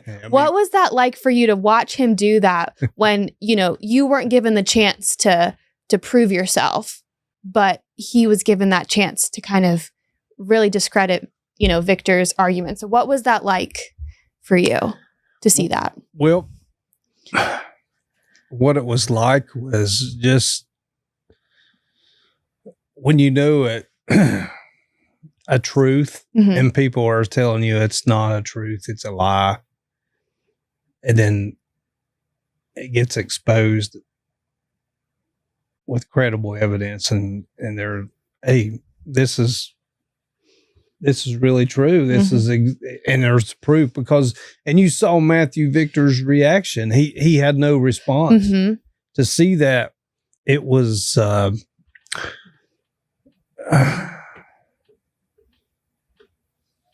man, I'm trying to think of the word. It was, confirmation. It was, you know, it was reiterating what Bob and I already knew. And the platform was finally there to where, you know, it's what we had known all along. Yeah. That moment in time was what Bob and I had known for 6 years.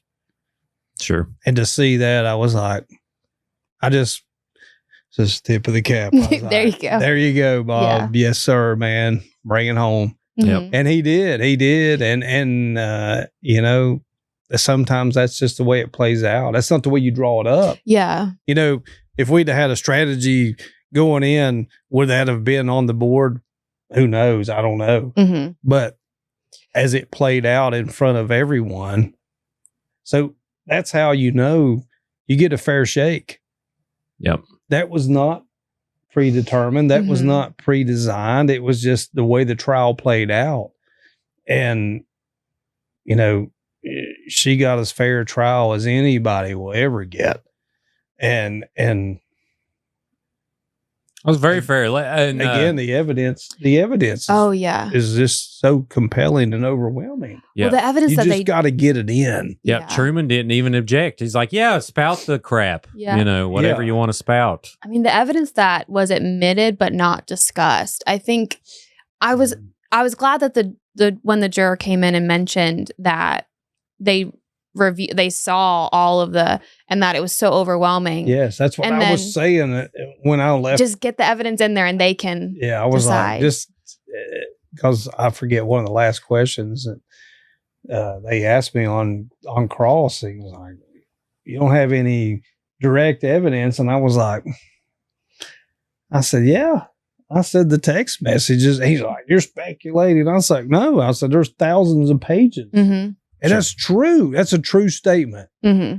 And there were 1,220 some pages that I went through of text messages, just between Michael and Natalie in like the days, that's just the days leading up to his murder. Yeah. Yep. So to say that the evidence was overwhelming, yes. And it just lays it out. Mm-hmm. It's just getting that out there to where people can see it, what we had known for years. Sure. And you can't imagine the amount of frustration that builds up.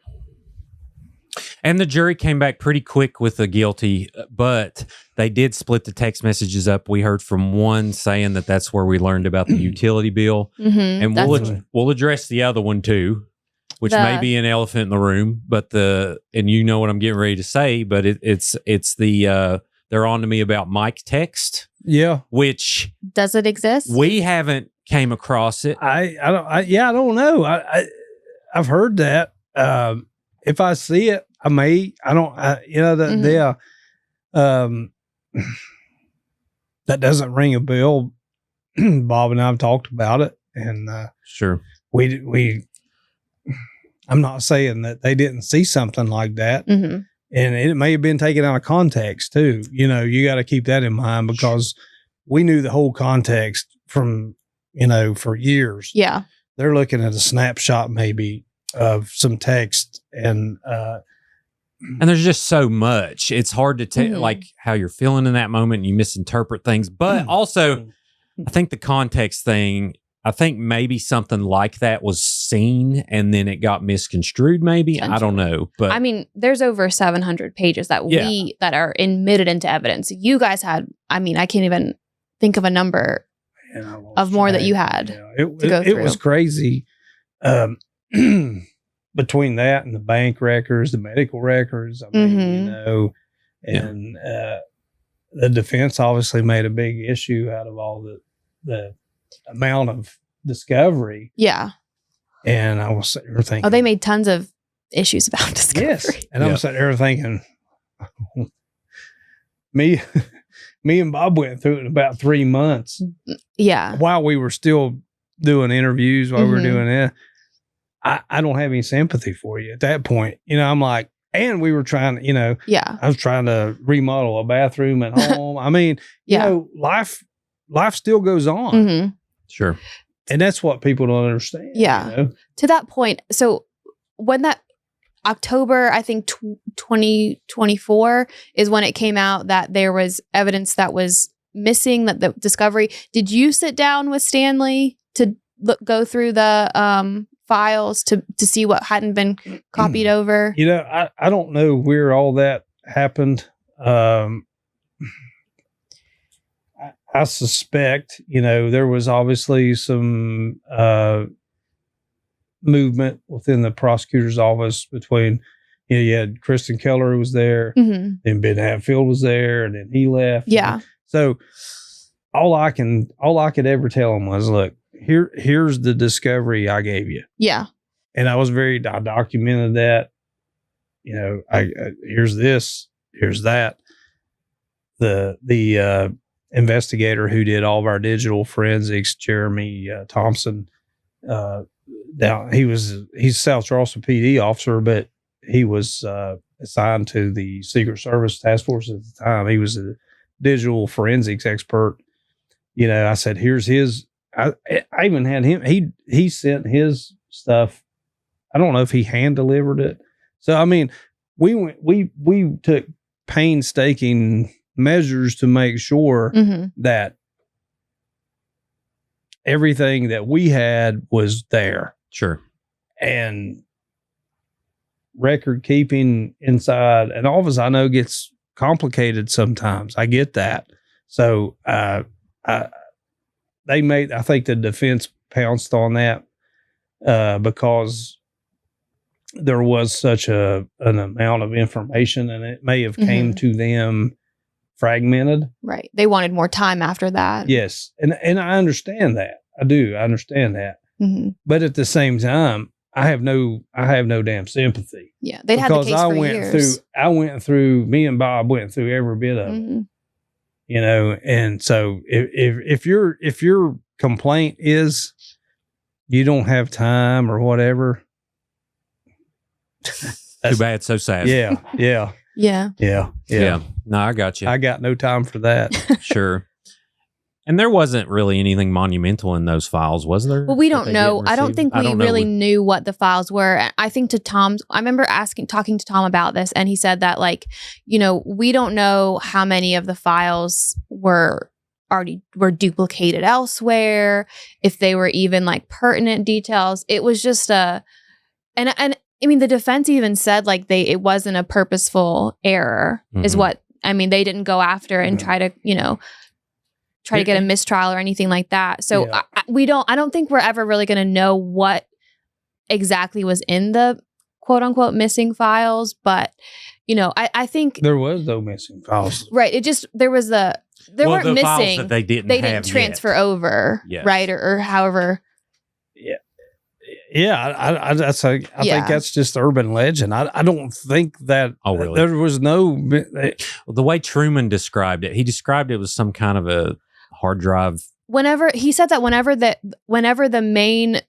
the hard drive that contained all the discovery was transferred, he said some of the files didn't transfer over. Okay. Yeah. That's the digital stuff. Now, I will say this: if I had that to do over, because I know what you're talking. Yes, because we gave.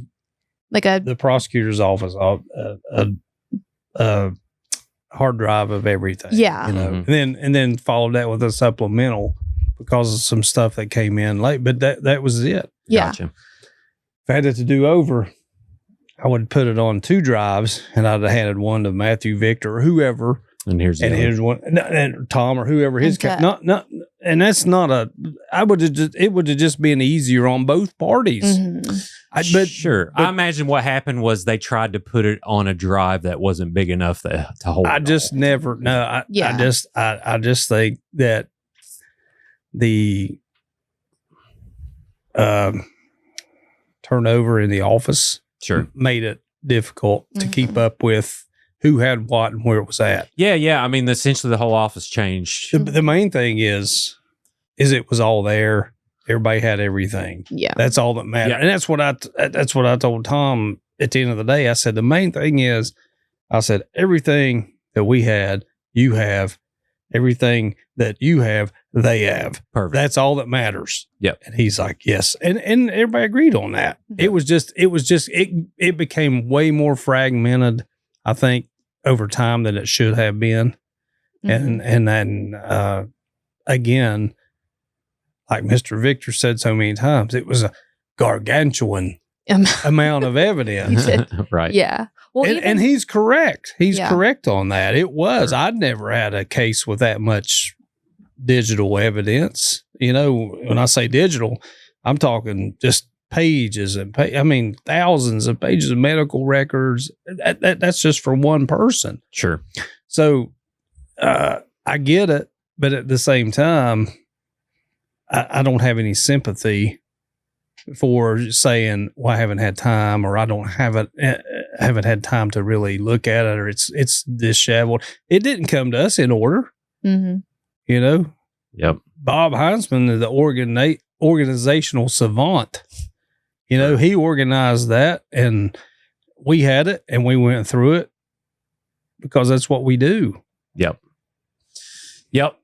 So, let's see. What was it like for you? Was you in the courtroom when they showed the decomposed photo? Yes. What was that like for you to witness Donna's reaction to that?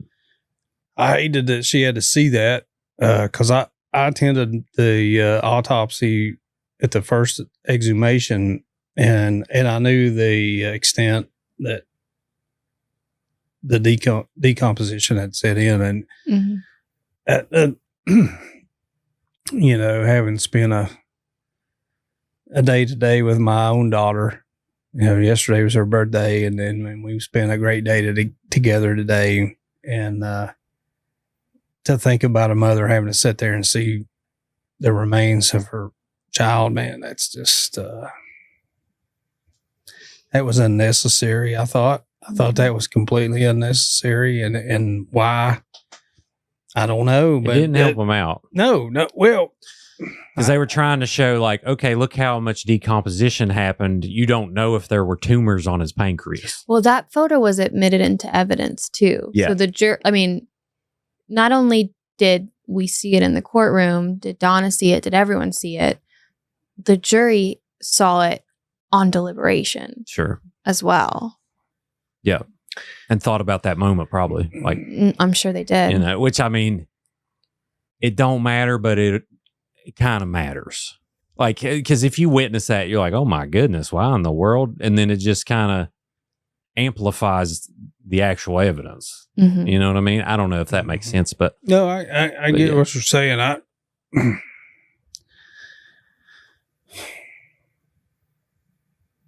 really don't know why or what relevance it would have had, other than if you're wanting to demonstrate that there was no way to determine anything discernible from that autopsy. I get that, but I think you could have done that constructively through other means, you know. But what was that, 7 months after? More than. Yeah, it was more. The first one was, we did that in September of 2019. So yeah, it was about 8 months. Let's see, about 7 months, 6 months. Yeah. Yeah. And to see the level of decomposition that had already taken place, I was shocked by that. That's how they kind of said, well, he wasn't embalmed too well. Right. Because the medical examiner just said that, like, someone that was embalmed should not have been decomposing to this level. Yep. All right, Jozy. I have a verdict question, but are we missing anything before that? We're trying to hit everything, but Tim already said if he's got to come back, he'll come back. Can we pause for a second? Yeah. Can we take a pause? Yeah, let's take a break. All right, and we're back. So Jozy has specific questions. I'll let her take it away here. Can I ask a quick question? Yeah, go ahead. Do you have a hairless cat? I do. I have 4 of them. Just scared the shit out of me, man. I went up there. I was like, what is that? How about shot it? I'm just glad to have a gun with me. Man, if there's 4 of them. I'll call Secret Service if anything ever happens to those cats. Oh my goodness. Okay. Sorry. No, yeah. We got 4 of them though. Those are my babies. You need to warn somebody next time. I should have. Creepy. Is that why you call it Creepalachia? Oh man, because of the hairless cats. It'd be Appalachia if it was named after the kitties. Those are my babies. Love them.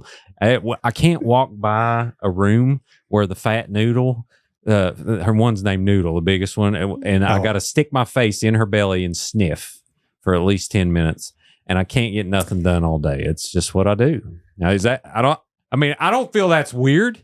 And just give her lovins, you know? Oh, anyway. I was going to say, man, I'm not here to judge. Do what you This is a judgment-free podcast, is what I heard. They smell like, the broth at Japanese restaurants? Yes. That's what they smell like. Yeah. Just get them so you like whiff. Going to Japanese restaurants? I do. It makes me remind me of the kitties. That's what I'm hearing. Oh, I love them. All right, Jozy. Oh, my goodness. Well, I'm curious about the Ponzi scheme convictions and the federal court. I think it was there was like over 20 charges. There was and then multiple count indictment. But she pled to 2, and but obviously, like, there was no trial, so like all of the evidence that you had gathered wasn't, none of it was displayed or saw of until the murder trial. So I'm just like, when that came about that she was gonna that she got a deal and she was going to plead, were you disappointed that like she was only pleading to 2 or that you weren't going to get to show the evidence, or just what was the thought process there when you when she does that plea? Because I remember there was a picture of you standing beside, is it Mike Stewart? Mike Stewart. Yeah. When they're announcing the plea, like, so I don't know, just talk to me a little bit about that. No, I was not disappointed. I thought that was a good deal for a number of reasons, because, a lot of people look at it, well, say you're charging someone with 20 counts and they pleaded 2. That doesn't matter, especially the federal system, relevant conduct comes into the sentencing, and which drove her sentencing guidelines up higher. And the judge and that Judge Vogt, I think he saw the case. Just, I think, again, this is where people don't understand the importance of having people on the bench who understand the importance of how to interpret the law and how to apply the law when it comes to a defendant. And I think he applied the law perfectly for her specific situation, whether it was 2 counts or 40 counts. Her conduct was really what it was about. And her conduct dictated that her sentence was what it was, what it was, almost 11 years. Yeah. And that's the thing that matters the most. But no, I was not disappointed that she didn't go to trial. I was kind of relieved a little bit, because Bob had already left to go to law school. And this was his area. Yeah, that was done. Yeah. And the death investigation was still looming or hanging out there. And I really didn't know how that was going to go. So, and I had other cases I was working on. So I was like, man, this is good. This is one less thing. Yeah. But it wasn't forgotten. Yeah. It wasn't like the easy thing to do right there would have been said, all right, we got her for something. She got 11 years, whatever it was, 135 months, let's say.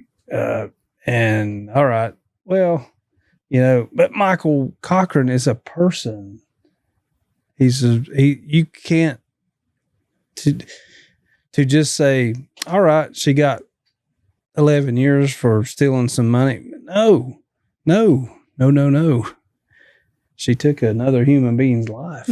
Yep. And that human being not only was her husband, was the father of her children. So it was a nice pause to take a breath. To know that she wasn't out in the public. Yes. And you could say, all right, now what do we need to tidy up? And so, yes, that was it was a very, I didn't think she'd get that much time. Yeah. To be honest with you. Really? I thought she'd probably get 60, 70 months, And when I saw the sentencing guidelines where she was at, I was like, wow, no, she's higher up there. And like I said, that's where the wisdom of these judges really plays in, that they've been on the bench. They understand the court system. They understand the sentencing. They understand all that.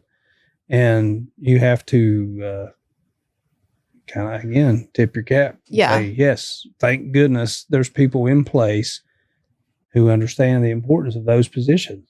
Was it strategic on the 2 charges that they made her plea to? Because the one was for the wire fraud, and it was specifically for purchasing that Shelby Cobra. And the second was for the $500,000 that she got from Chris Davis and his partners. Was it purposeful that those were the 2 charges that they made her plea to?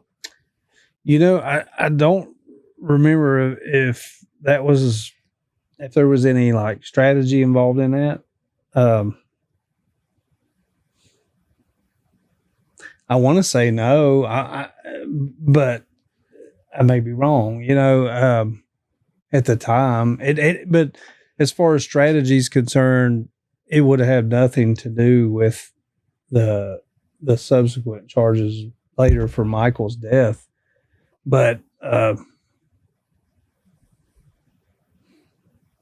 would have to go back to the AUSA who prosecuted that, ask them, because that's more of a prosecutor question. Yeah. I can't remember, to be honest with you. It's been so long. I just remember when I found that out, I was like, because I saw it after, I think we were like halfway through the trial, and I was like, they made her plea to the Cobra, the Shelby, and they made her plea to the Chris Davis. I was like, that is incredible. Yeah. And there may have been, and we may have talked about it, right? And the AUSA who prosecuted that case, they say, "Well, Tim, don't you remember?" And I'd be like, "Oh yes, I do remember now." Several years ago, somebody jogged my memory on that, but I don't know. Sure. Awesome. All right, so they go back to deliberate. You feeling good? Deliberation? Yeah. You're like, all right, let's go. I want to go. If you'd asked me after the first 3 days or 4, I'd have said, man, no.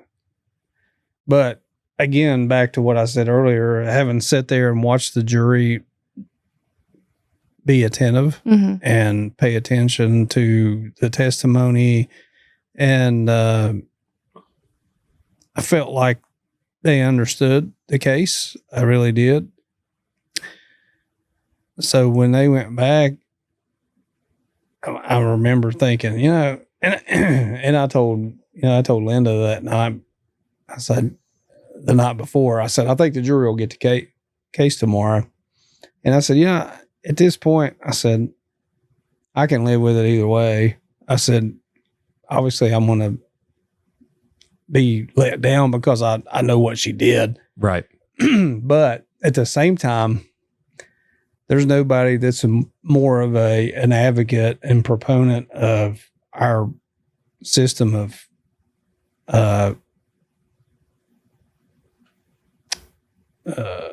due process. Sure. If they come back and they say not guilty, then we live with that. That she got a fair trial. We had the opportunity to put on our evidence. If the jury said, you have to respect the jury. You have to. Are you going to be sometimes disappointed? Yes. That's part of it. Sure. It's not perfect. It's not a perfect process. But I challenge anybody to show me a better process on planet Earth. I agree. So you hear guilty. Kirkpatrick's. Whoa. Man, he Did you, were you like, okay, we're good? Or were you planning on, which I guess you hung around during the mercy phase and everything, right? Yeah. Unfortunately, yes. Yeah. So let's talk about your thoughts about the guilty verdict. Were you just like, all right, let's keep on going? Or was you, like, yeah, okay, I feel good. I know she did it. They got it right. Let's see how this next phase goes.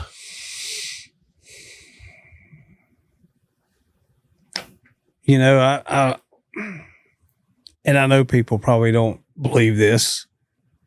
I get no pleasure out of seeing a defendant, sit there and go through that. And because the only reason they're sitting there, and it's not for them, it's for the damages that they did, that doesn't allow you to sit there and be like, man, this is enjoyable. There's nothing enjoyable about any of that. I mean, you're right. I did get a little too excited. No. I mean, no, yeah. I mean, I get what it's barbaric. It's kind of like, you're it's justice, but it's barbaric. It's like you're watching someone in, HD high definition now. However,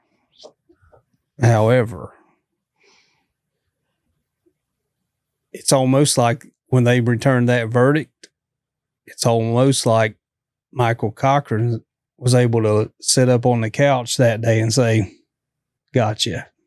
Yeah. So there is a little bit of justice in it, or there's a whole lot of justice, I guess.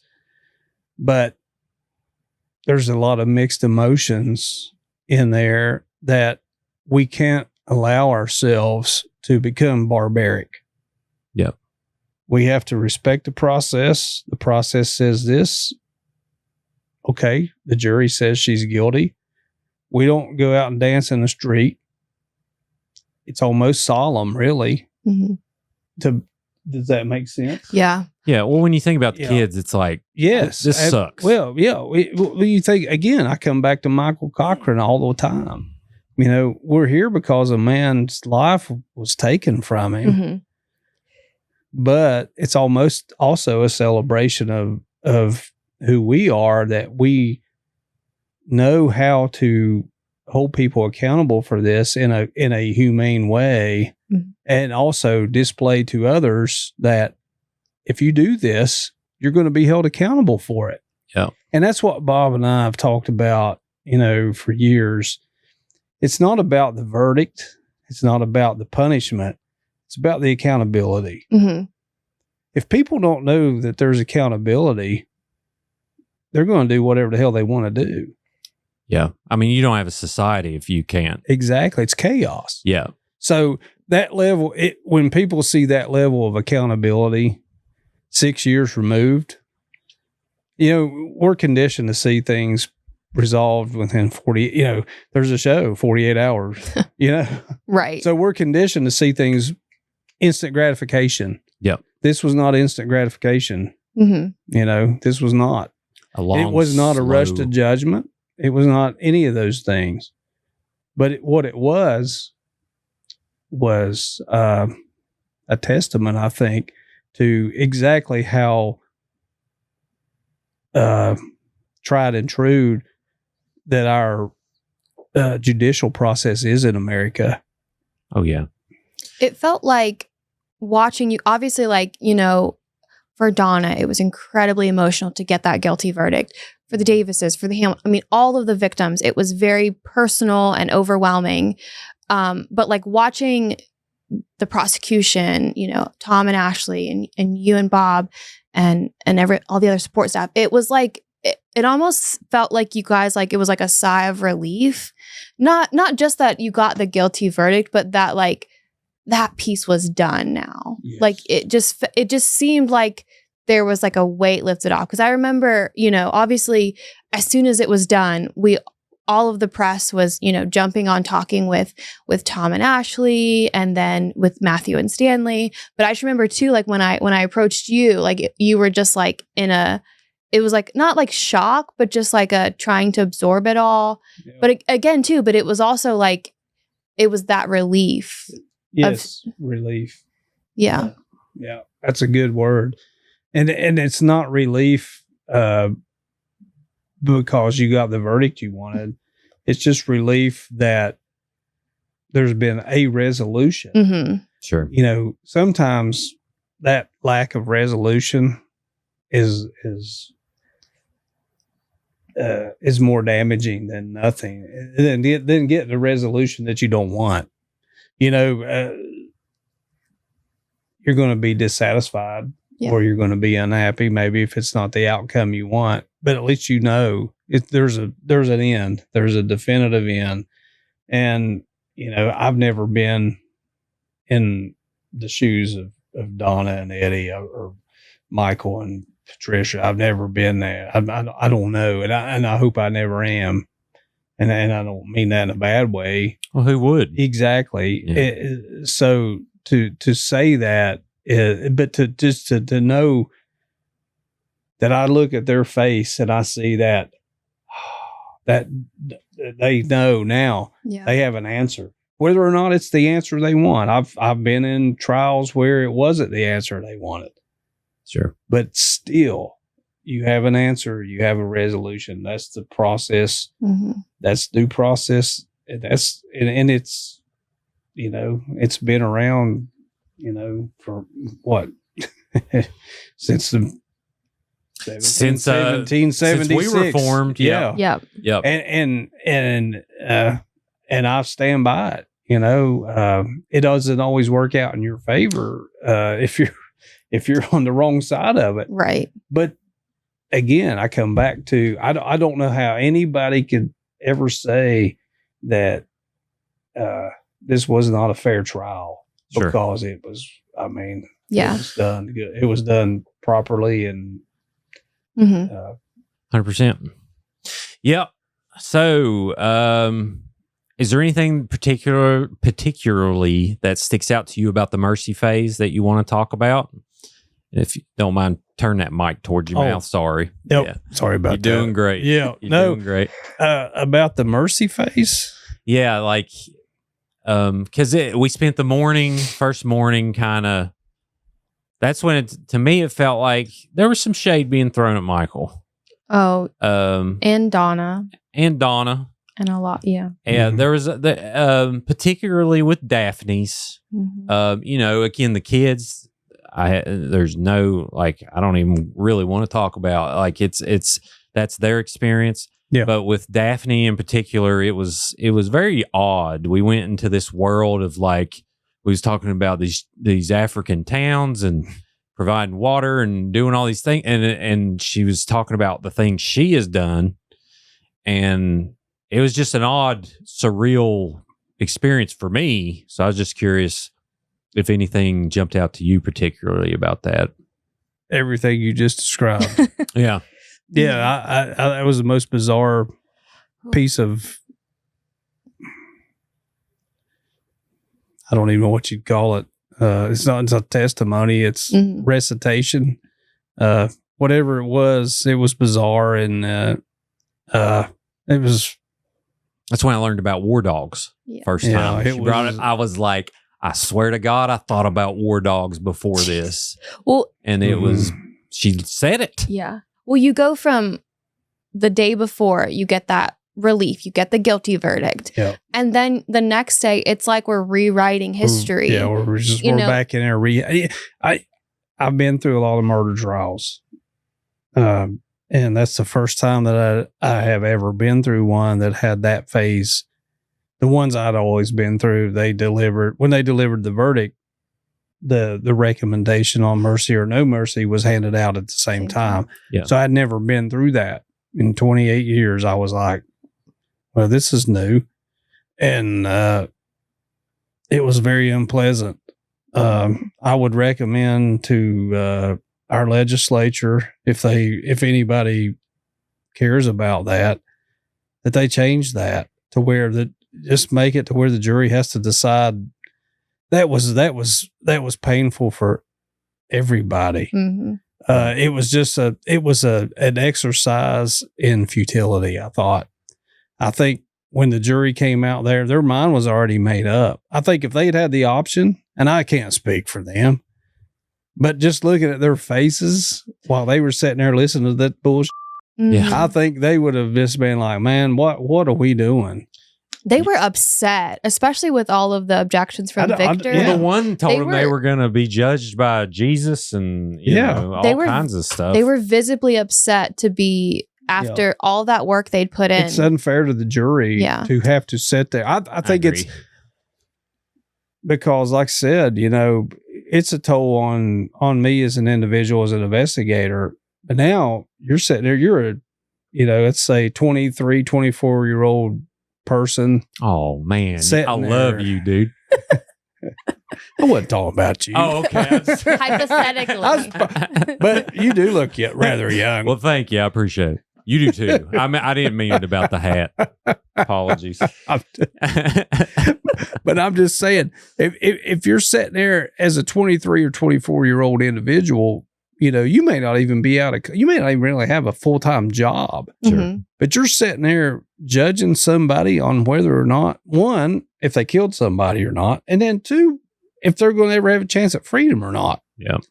So to do that, and I didn't care for that, but that's not my choice. That's the process that we're governed by, and I respect that, and it played out exactly as it should have. But I thought it brought a lot of extra weight upon not just the jurors, but also victims in this case. Mhm. And I felt it was so unnecessary, but it is the process that we have. Yeah, it's like not only are you guilty, you're guilty, and I hate you. I mean, I don't know. It feels like it's just Yeah. extra. Well, no, they said she wasn't guilty. Sure. Well, that's the thing.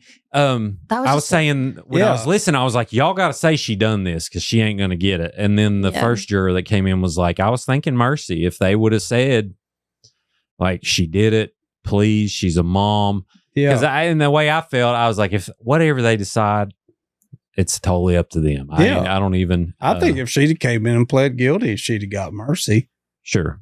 But, you know, Oh, yeah. Yeah. Well, I can't remember what the plea deal ended up She being. It wasn't was a ever- lot less. she wasn't going to plead it. Oh no, she was never going to admit to killing Michael. No, she would admit to, now Daphne says that the whole thing was over a car frame about like Michael buying a car frame out of state or something. I can't the remember. Shelby. That Yeah, was the that was Shelby. the out of state car that Tell you- was purchased. I'll tell you what you can believe from Daphne. Not a damn thing. It was- I mean, there's no other way to say it because it just got loony. It got loony. And it was like, this is not even reality. Well, but that's what you would expect. Sure. That's what I'm saying. I think that whole process is, as a society, I think we've outgrown that. Yeah. I don't think we need that. Mhm. I think that's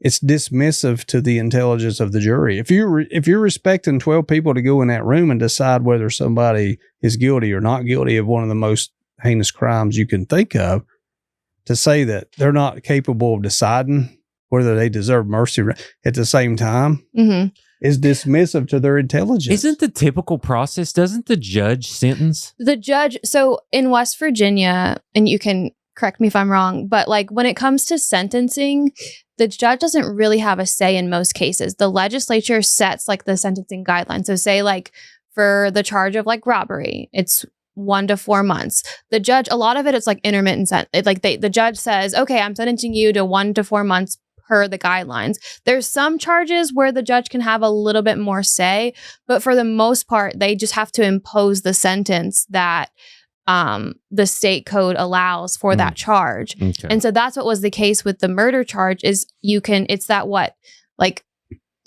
25 years without mercy 15. or 15 years Yeah. with mercy. And so I think personally, the judge should have been the one to decide mercy or no mercy, having seen everything. Makes but that's sense. just, but correct me, like that's what it is. The sentencing though is mostly like state code, right? Yes. But So the I do code says- disagree. I disagree with you on that. I think it should be the jury's should. decision. Mm-hmm. And I respect the hell out of judges. I'm not saying that. Mm-hmm. But I think if I'm a juror and I've sat there for 3 weeks or whatever it is, and I've listened to all this evidence, and I'm making a decision on whether you killed somebody Mhm. premeditatedly, Sure. I should have the ability to say whether you get mercy or not. Okay. Right then. And I think they would have done that. But that was her choice. And that's the point. I don't think the defendant should have the choice anymore. But that's our law. That's what we live by. And I get it and I agree with it because it's the law. I disagree with it because I think there's a better way to do it. Sure. That makes sense. Yeah. She did get to decide to have it separate. I forgot about that. That's She right. did, She yes. got to decide to have it separate. Yes. And I never had a defendant do that. do that. Oh, I forgot about. So they can Okay. decide to have this like Bifurcate, I think is what they yeah. call it. So essentially, what that means is that when the jury, she can decide to have the guilty verdict separate from the mercy no mercy verdict, yeah. or she can decide to have it together. And Yes. she decided to have it separate. So Separate. that's why we had that wild. That whatever you want to call it. Yeah. Okay. So, I forgot about that. That's right. She did. Mhm. well, yeah. And it just got a little silly because they had people that didn't even know Michael that like Mhm. met her after this Mhm. that What other? were their kids dated and Worked for her, and Yeah, and then everyone else was family, right? And the kids were obviously sad. Yeah. Well, I was going to say what I think was the saddest part was, the kids had already been subjected to being in there, during the trial phase, and then they drag them back. I'm like, my goodness, man, at what point do you does it stop being about you? Yeah. At what point do you just say, listen, I'm a mother, just enough's enough, Sure. leave my kids out of this. I'm the one that killed my husband.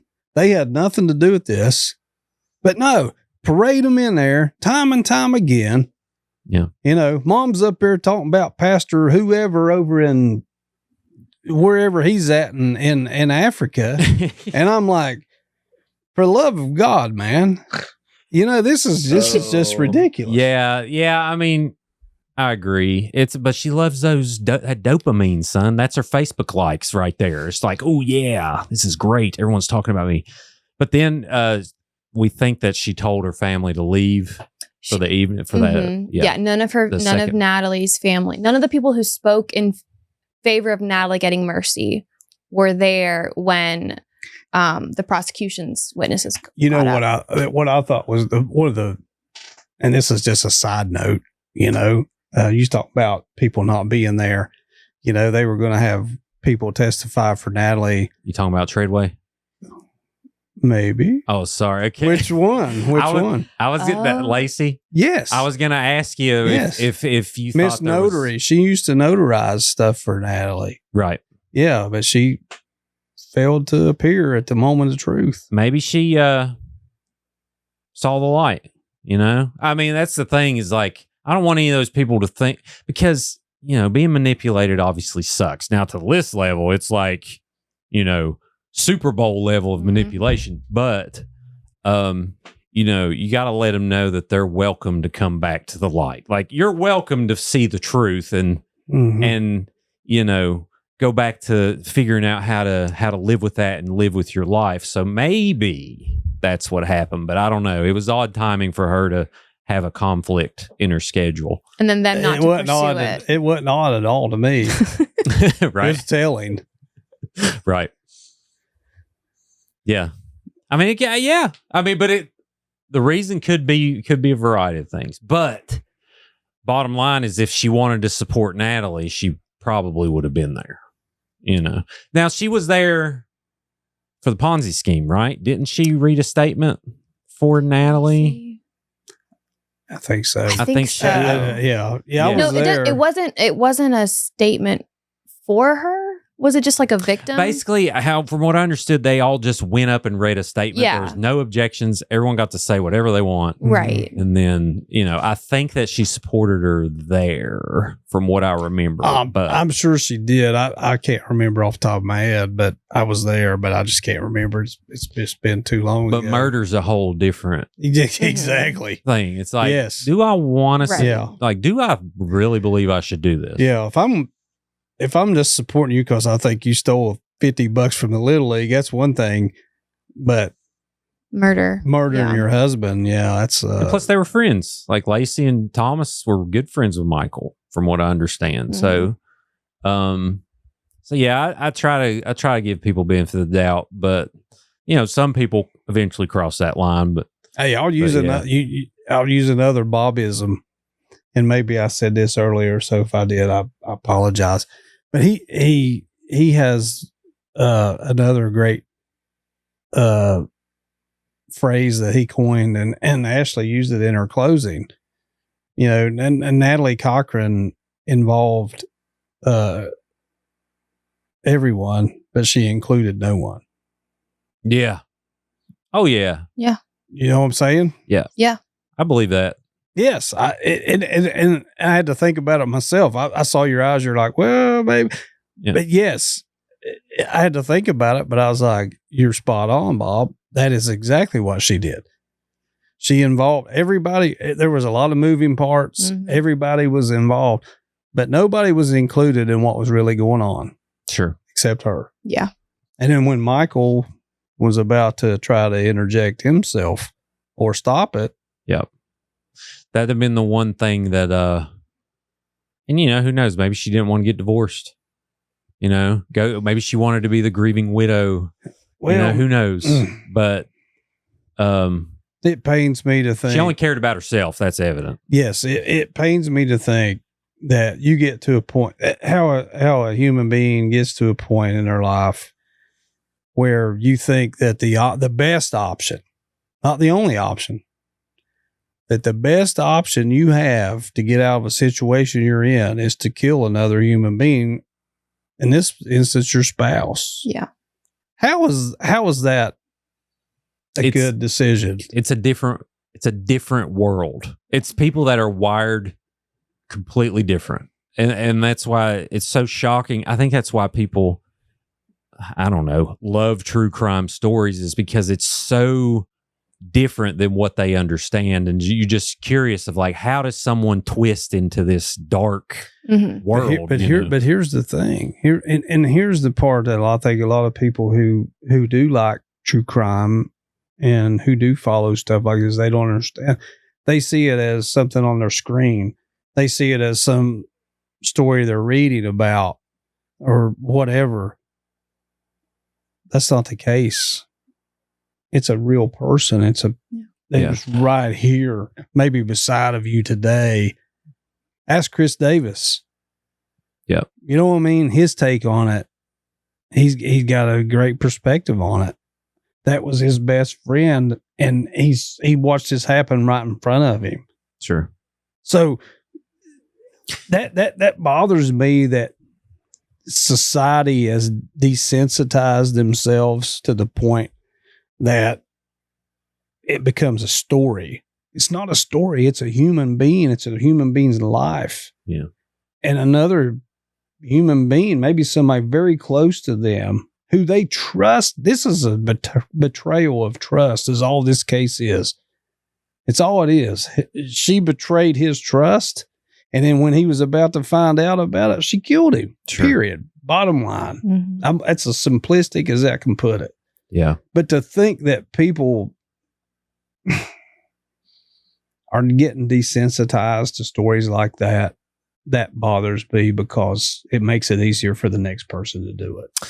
That's a good point because, obviously I was like, hey, I'll do a podcast on it. Hey, Jozy, what do you know about Natalie Cochran? That's literally how it started. Yeah. And we had Annie on. Mm-hmm.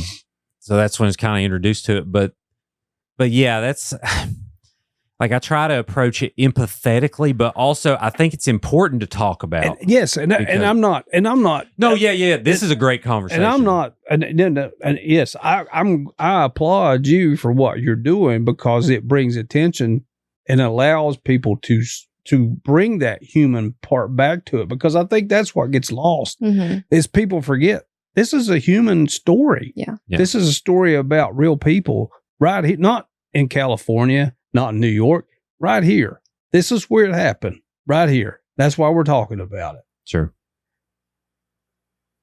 And until we start holding each other a little more accountable, I think these things will keep happening again and again and again. So that's why I think Bob and I gravitated and worked so well together because we both subscribe to that. We're both tie men. Like Bob said, you got to wear the tie, man. Sure. You're a tie man.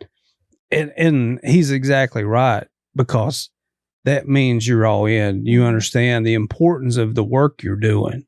It's not just checking a box. It's not satisfying somebody and letting them know, yeah, I followed up on your complaint. It's about holding somebody accountable who did a very, very bad thing. Heck yeah. Yep. And so we got the House resolution, Michael Brandon Cochran House resolution passed. I don't know if you saw that. I did not.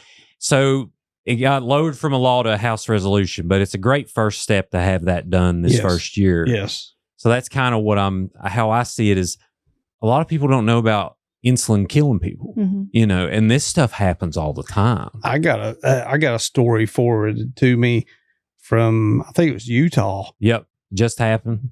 Yep. There's another one in West Virginia. Promethazine and insulin. Yep. I was like, wow, who knew? Right.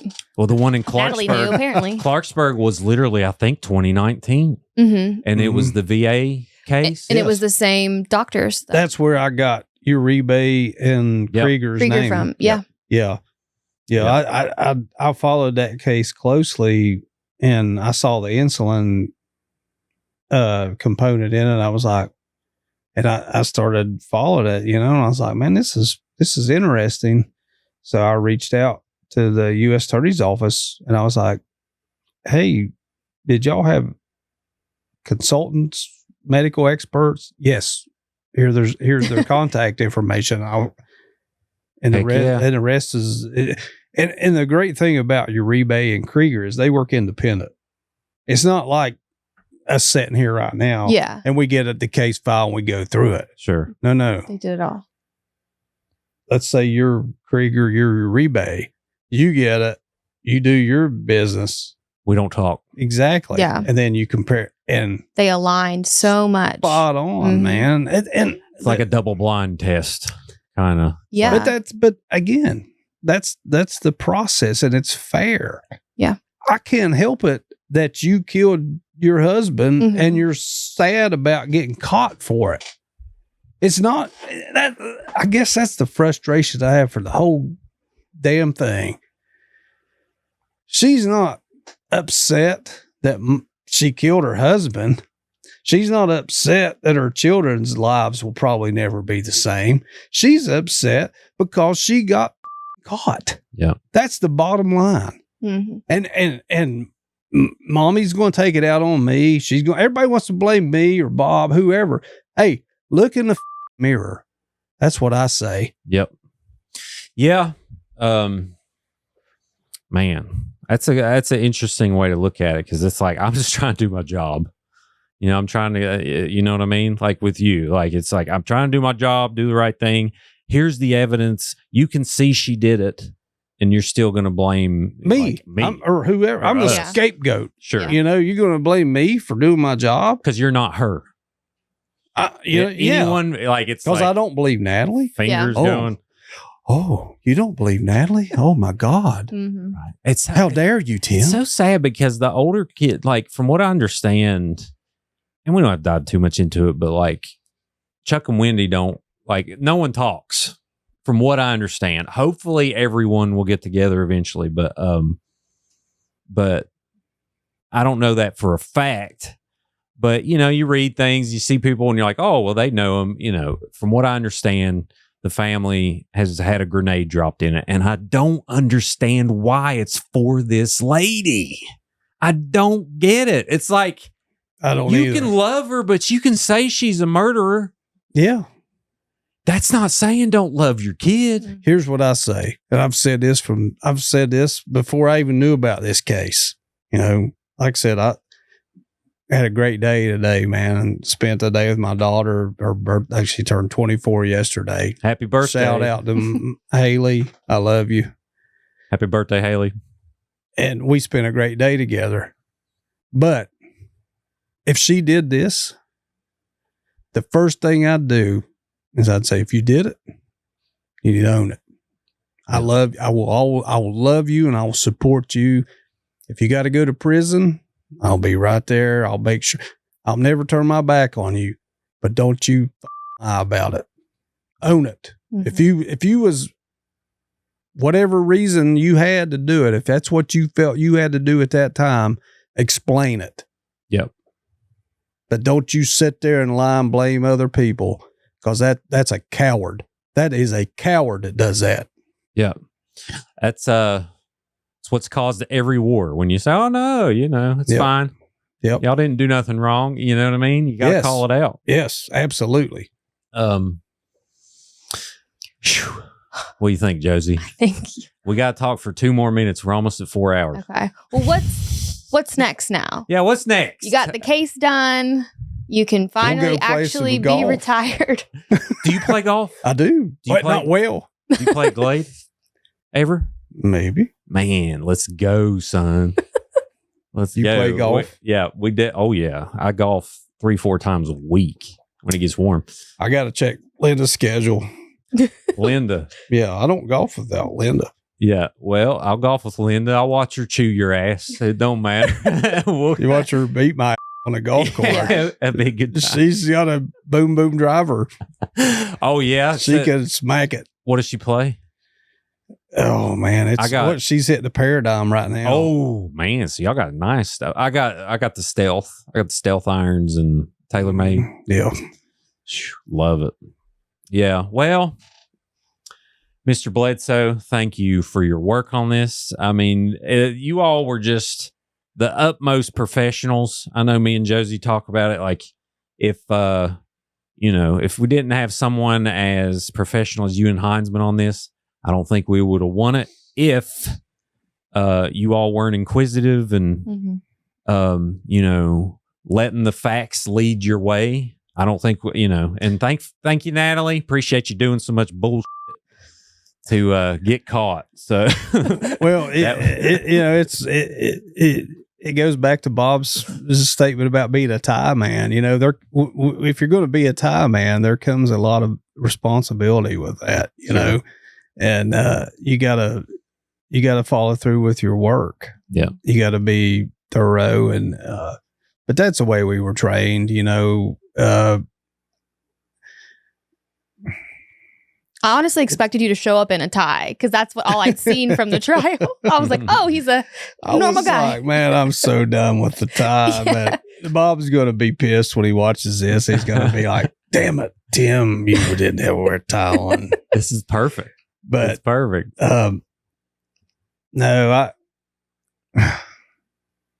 like I said, like I told you the day I walked out of the courtroom, to be able to help somebody one more time, that's the legacy I want to leave for my part with the state police, because that's the way I was trained. When I came in the state police, my training officer, old Brian Cochran, I'll give him a shout out. He's a prosecutor in Mercer County now. Shout out, Brian. You get any good cases, come in and talk about them. No relation, right? To the No. But Brian, I remember one time one of the first reports I wrote, he chewed it up with a red pen, and I was like, man, I'm like, I was an English major in college. I thought, it's like, man, it was soul crushing. I was just like, I may not be the best trooper right now, but I'm a good writer, and he chewed it up, and I fixed it, and I was like, man, you was awful hard on me on that report. He goes, well, he said, whose name's at the end of that report? And I said, mine. And he said, exactly. He said, if you're going to sign your name to the end of that, you better make sure it's the best product you can do. Heck yeah. And that never left me, man. That's what this is. We just, like you said, we didn't just follow innuendo. We didn't follow rumor. We followed the evidence. We followed facts, and science really is at the end of the day. Mm-hmm. And that's what a good criminal investigation is. It's just somebody who's willing to take the time and put it all together and put it together factually, and not come into it with some harebrained, idea and trying to put a square into a round hole, it's not going to happen. Fun twisted fact. Do you know the ice cream man that got arrested, Al Jessup? I do not. He's cousins with Natalie. So anyway. He's a Jessup. Well, that's it. Well, anyway, I learned that after we done the episode with, I did with James Questenberry. But all right. Well, I think we did it, y'all. Appreciate you being here. Oh, let's give his law practice a shout out in Morgantown. Yes. Was it Heinzman and Heinzman? What's the name? Law. Yeah. Heinzman Law. Yeah. If I had a law practice, I'd just call it two last names because it sounds better. And, maybe, I'd be enough for two people. But Heinzman Law, Morgantown, shout out to my man. Maybe he'll come in one day, maybe not. I hope so. If he does, I'll come back if I can. That'll be good. And like I said, I don't care to come back and talk about it again. In ties though, right? No, No. I'm, No I'm, tie. I'm done with the tie. Tie, yeah. Unless I got to go to court. Now, I won't disrespect the court. I won't show up without a tie on. But as far as coming in here, no disrespect to y'all, but No, casual. I gotcha. This is Casual Friday. Yeah. The Atlanta Every was day. giving me hell about wearing a cardigan today. Man, you look good. Well, Yeah. thank you. Man. Thank you. We got that Thank you. that upper rack belt special going, son. Look good. No, this is Polo. Oh heck yeah, That's Ralph Lauren. that's quality. Yeah, that's probably one of the finest things I've ever bought for myself. Well, awesome. Well, thank you, sir. Everyone else, be sure to like this video, subscribe to Creepalachia if you haven't already, and if you're listening on Apple and Spotify, take a minute, leave a review, tell me what you thought. And other than that, we are on Facebook and on TikTok. And above all else, never forget this one thing: long live Appalachia.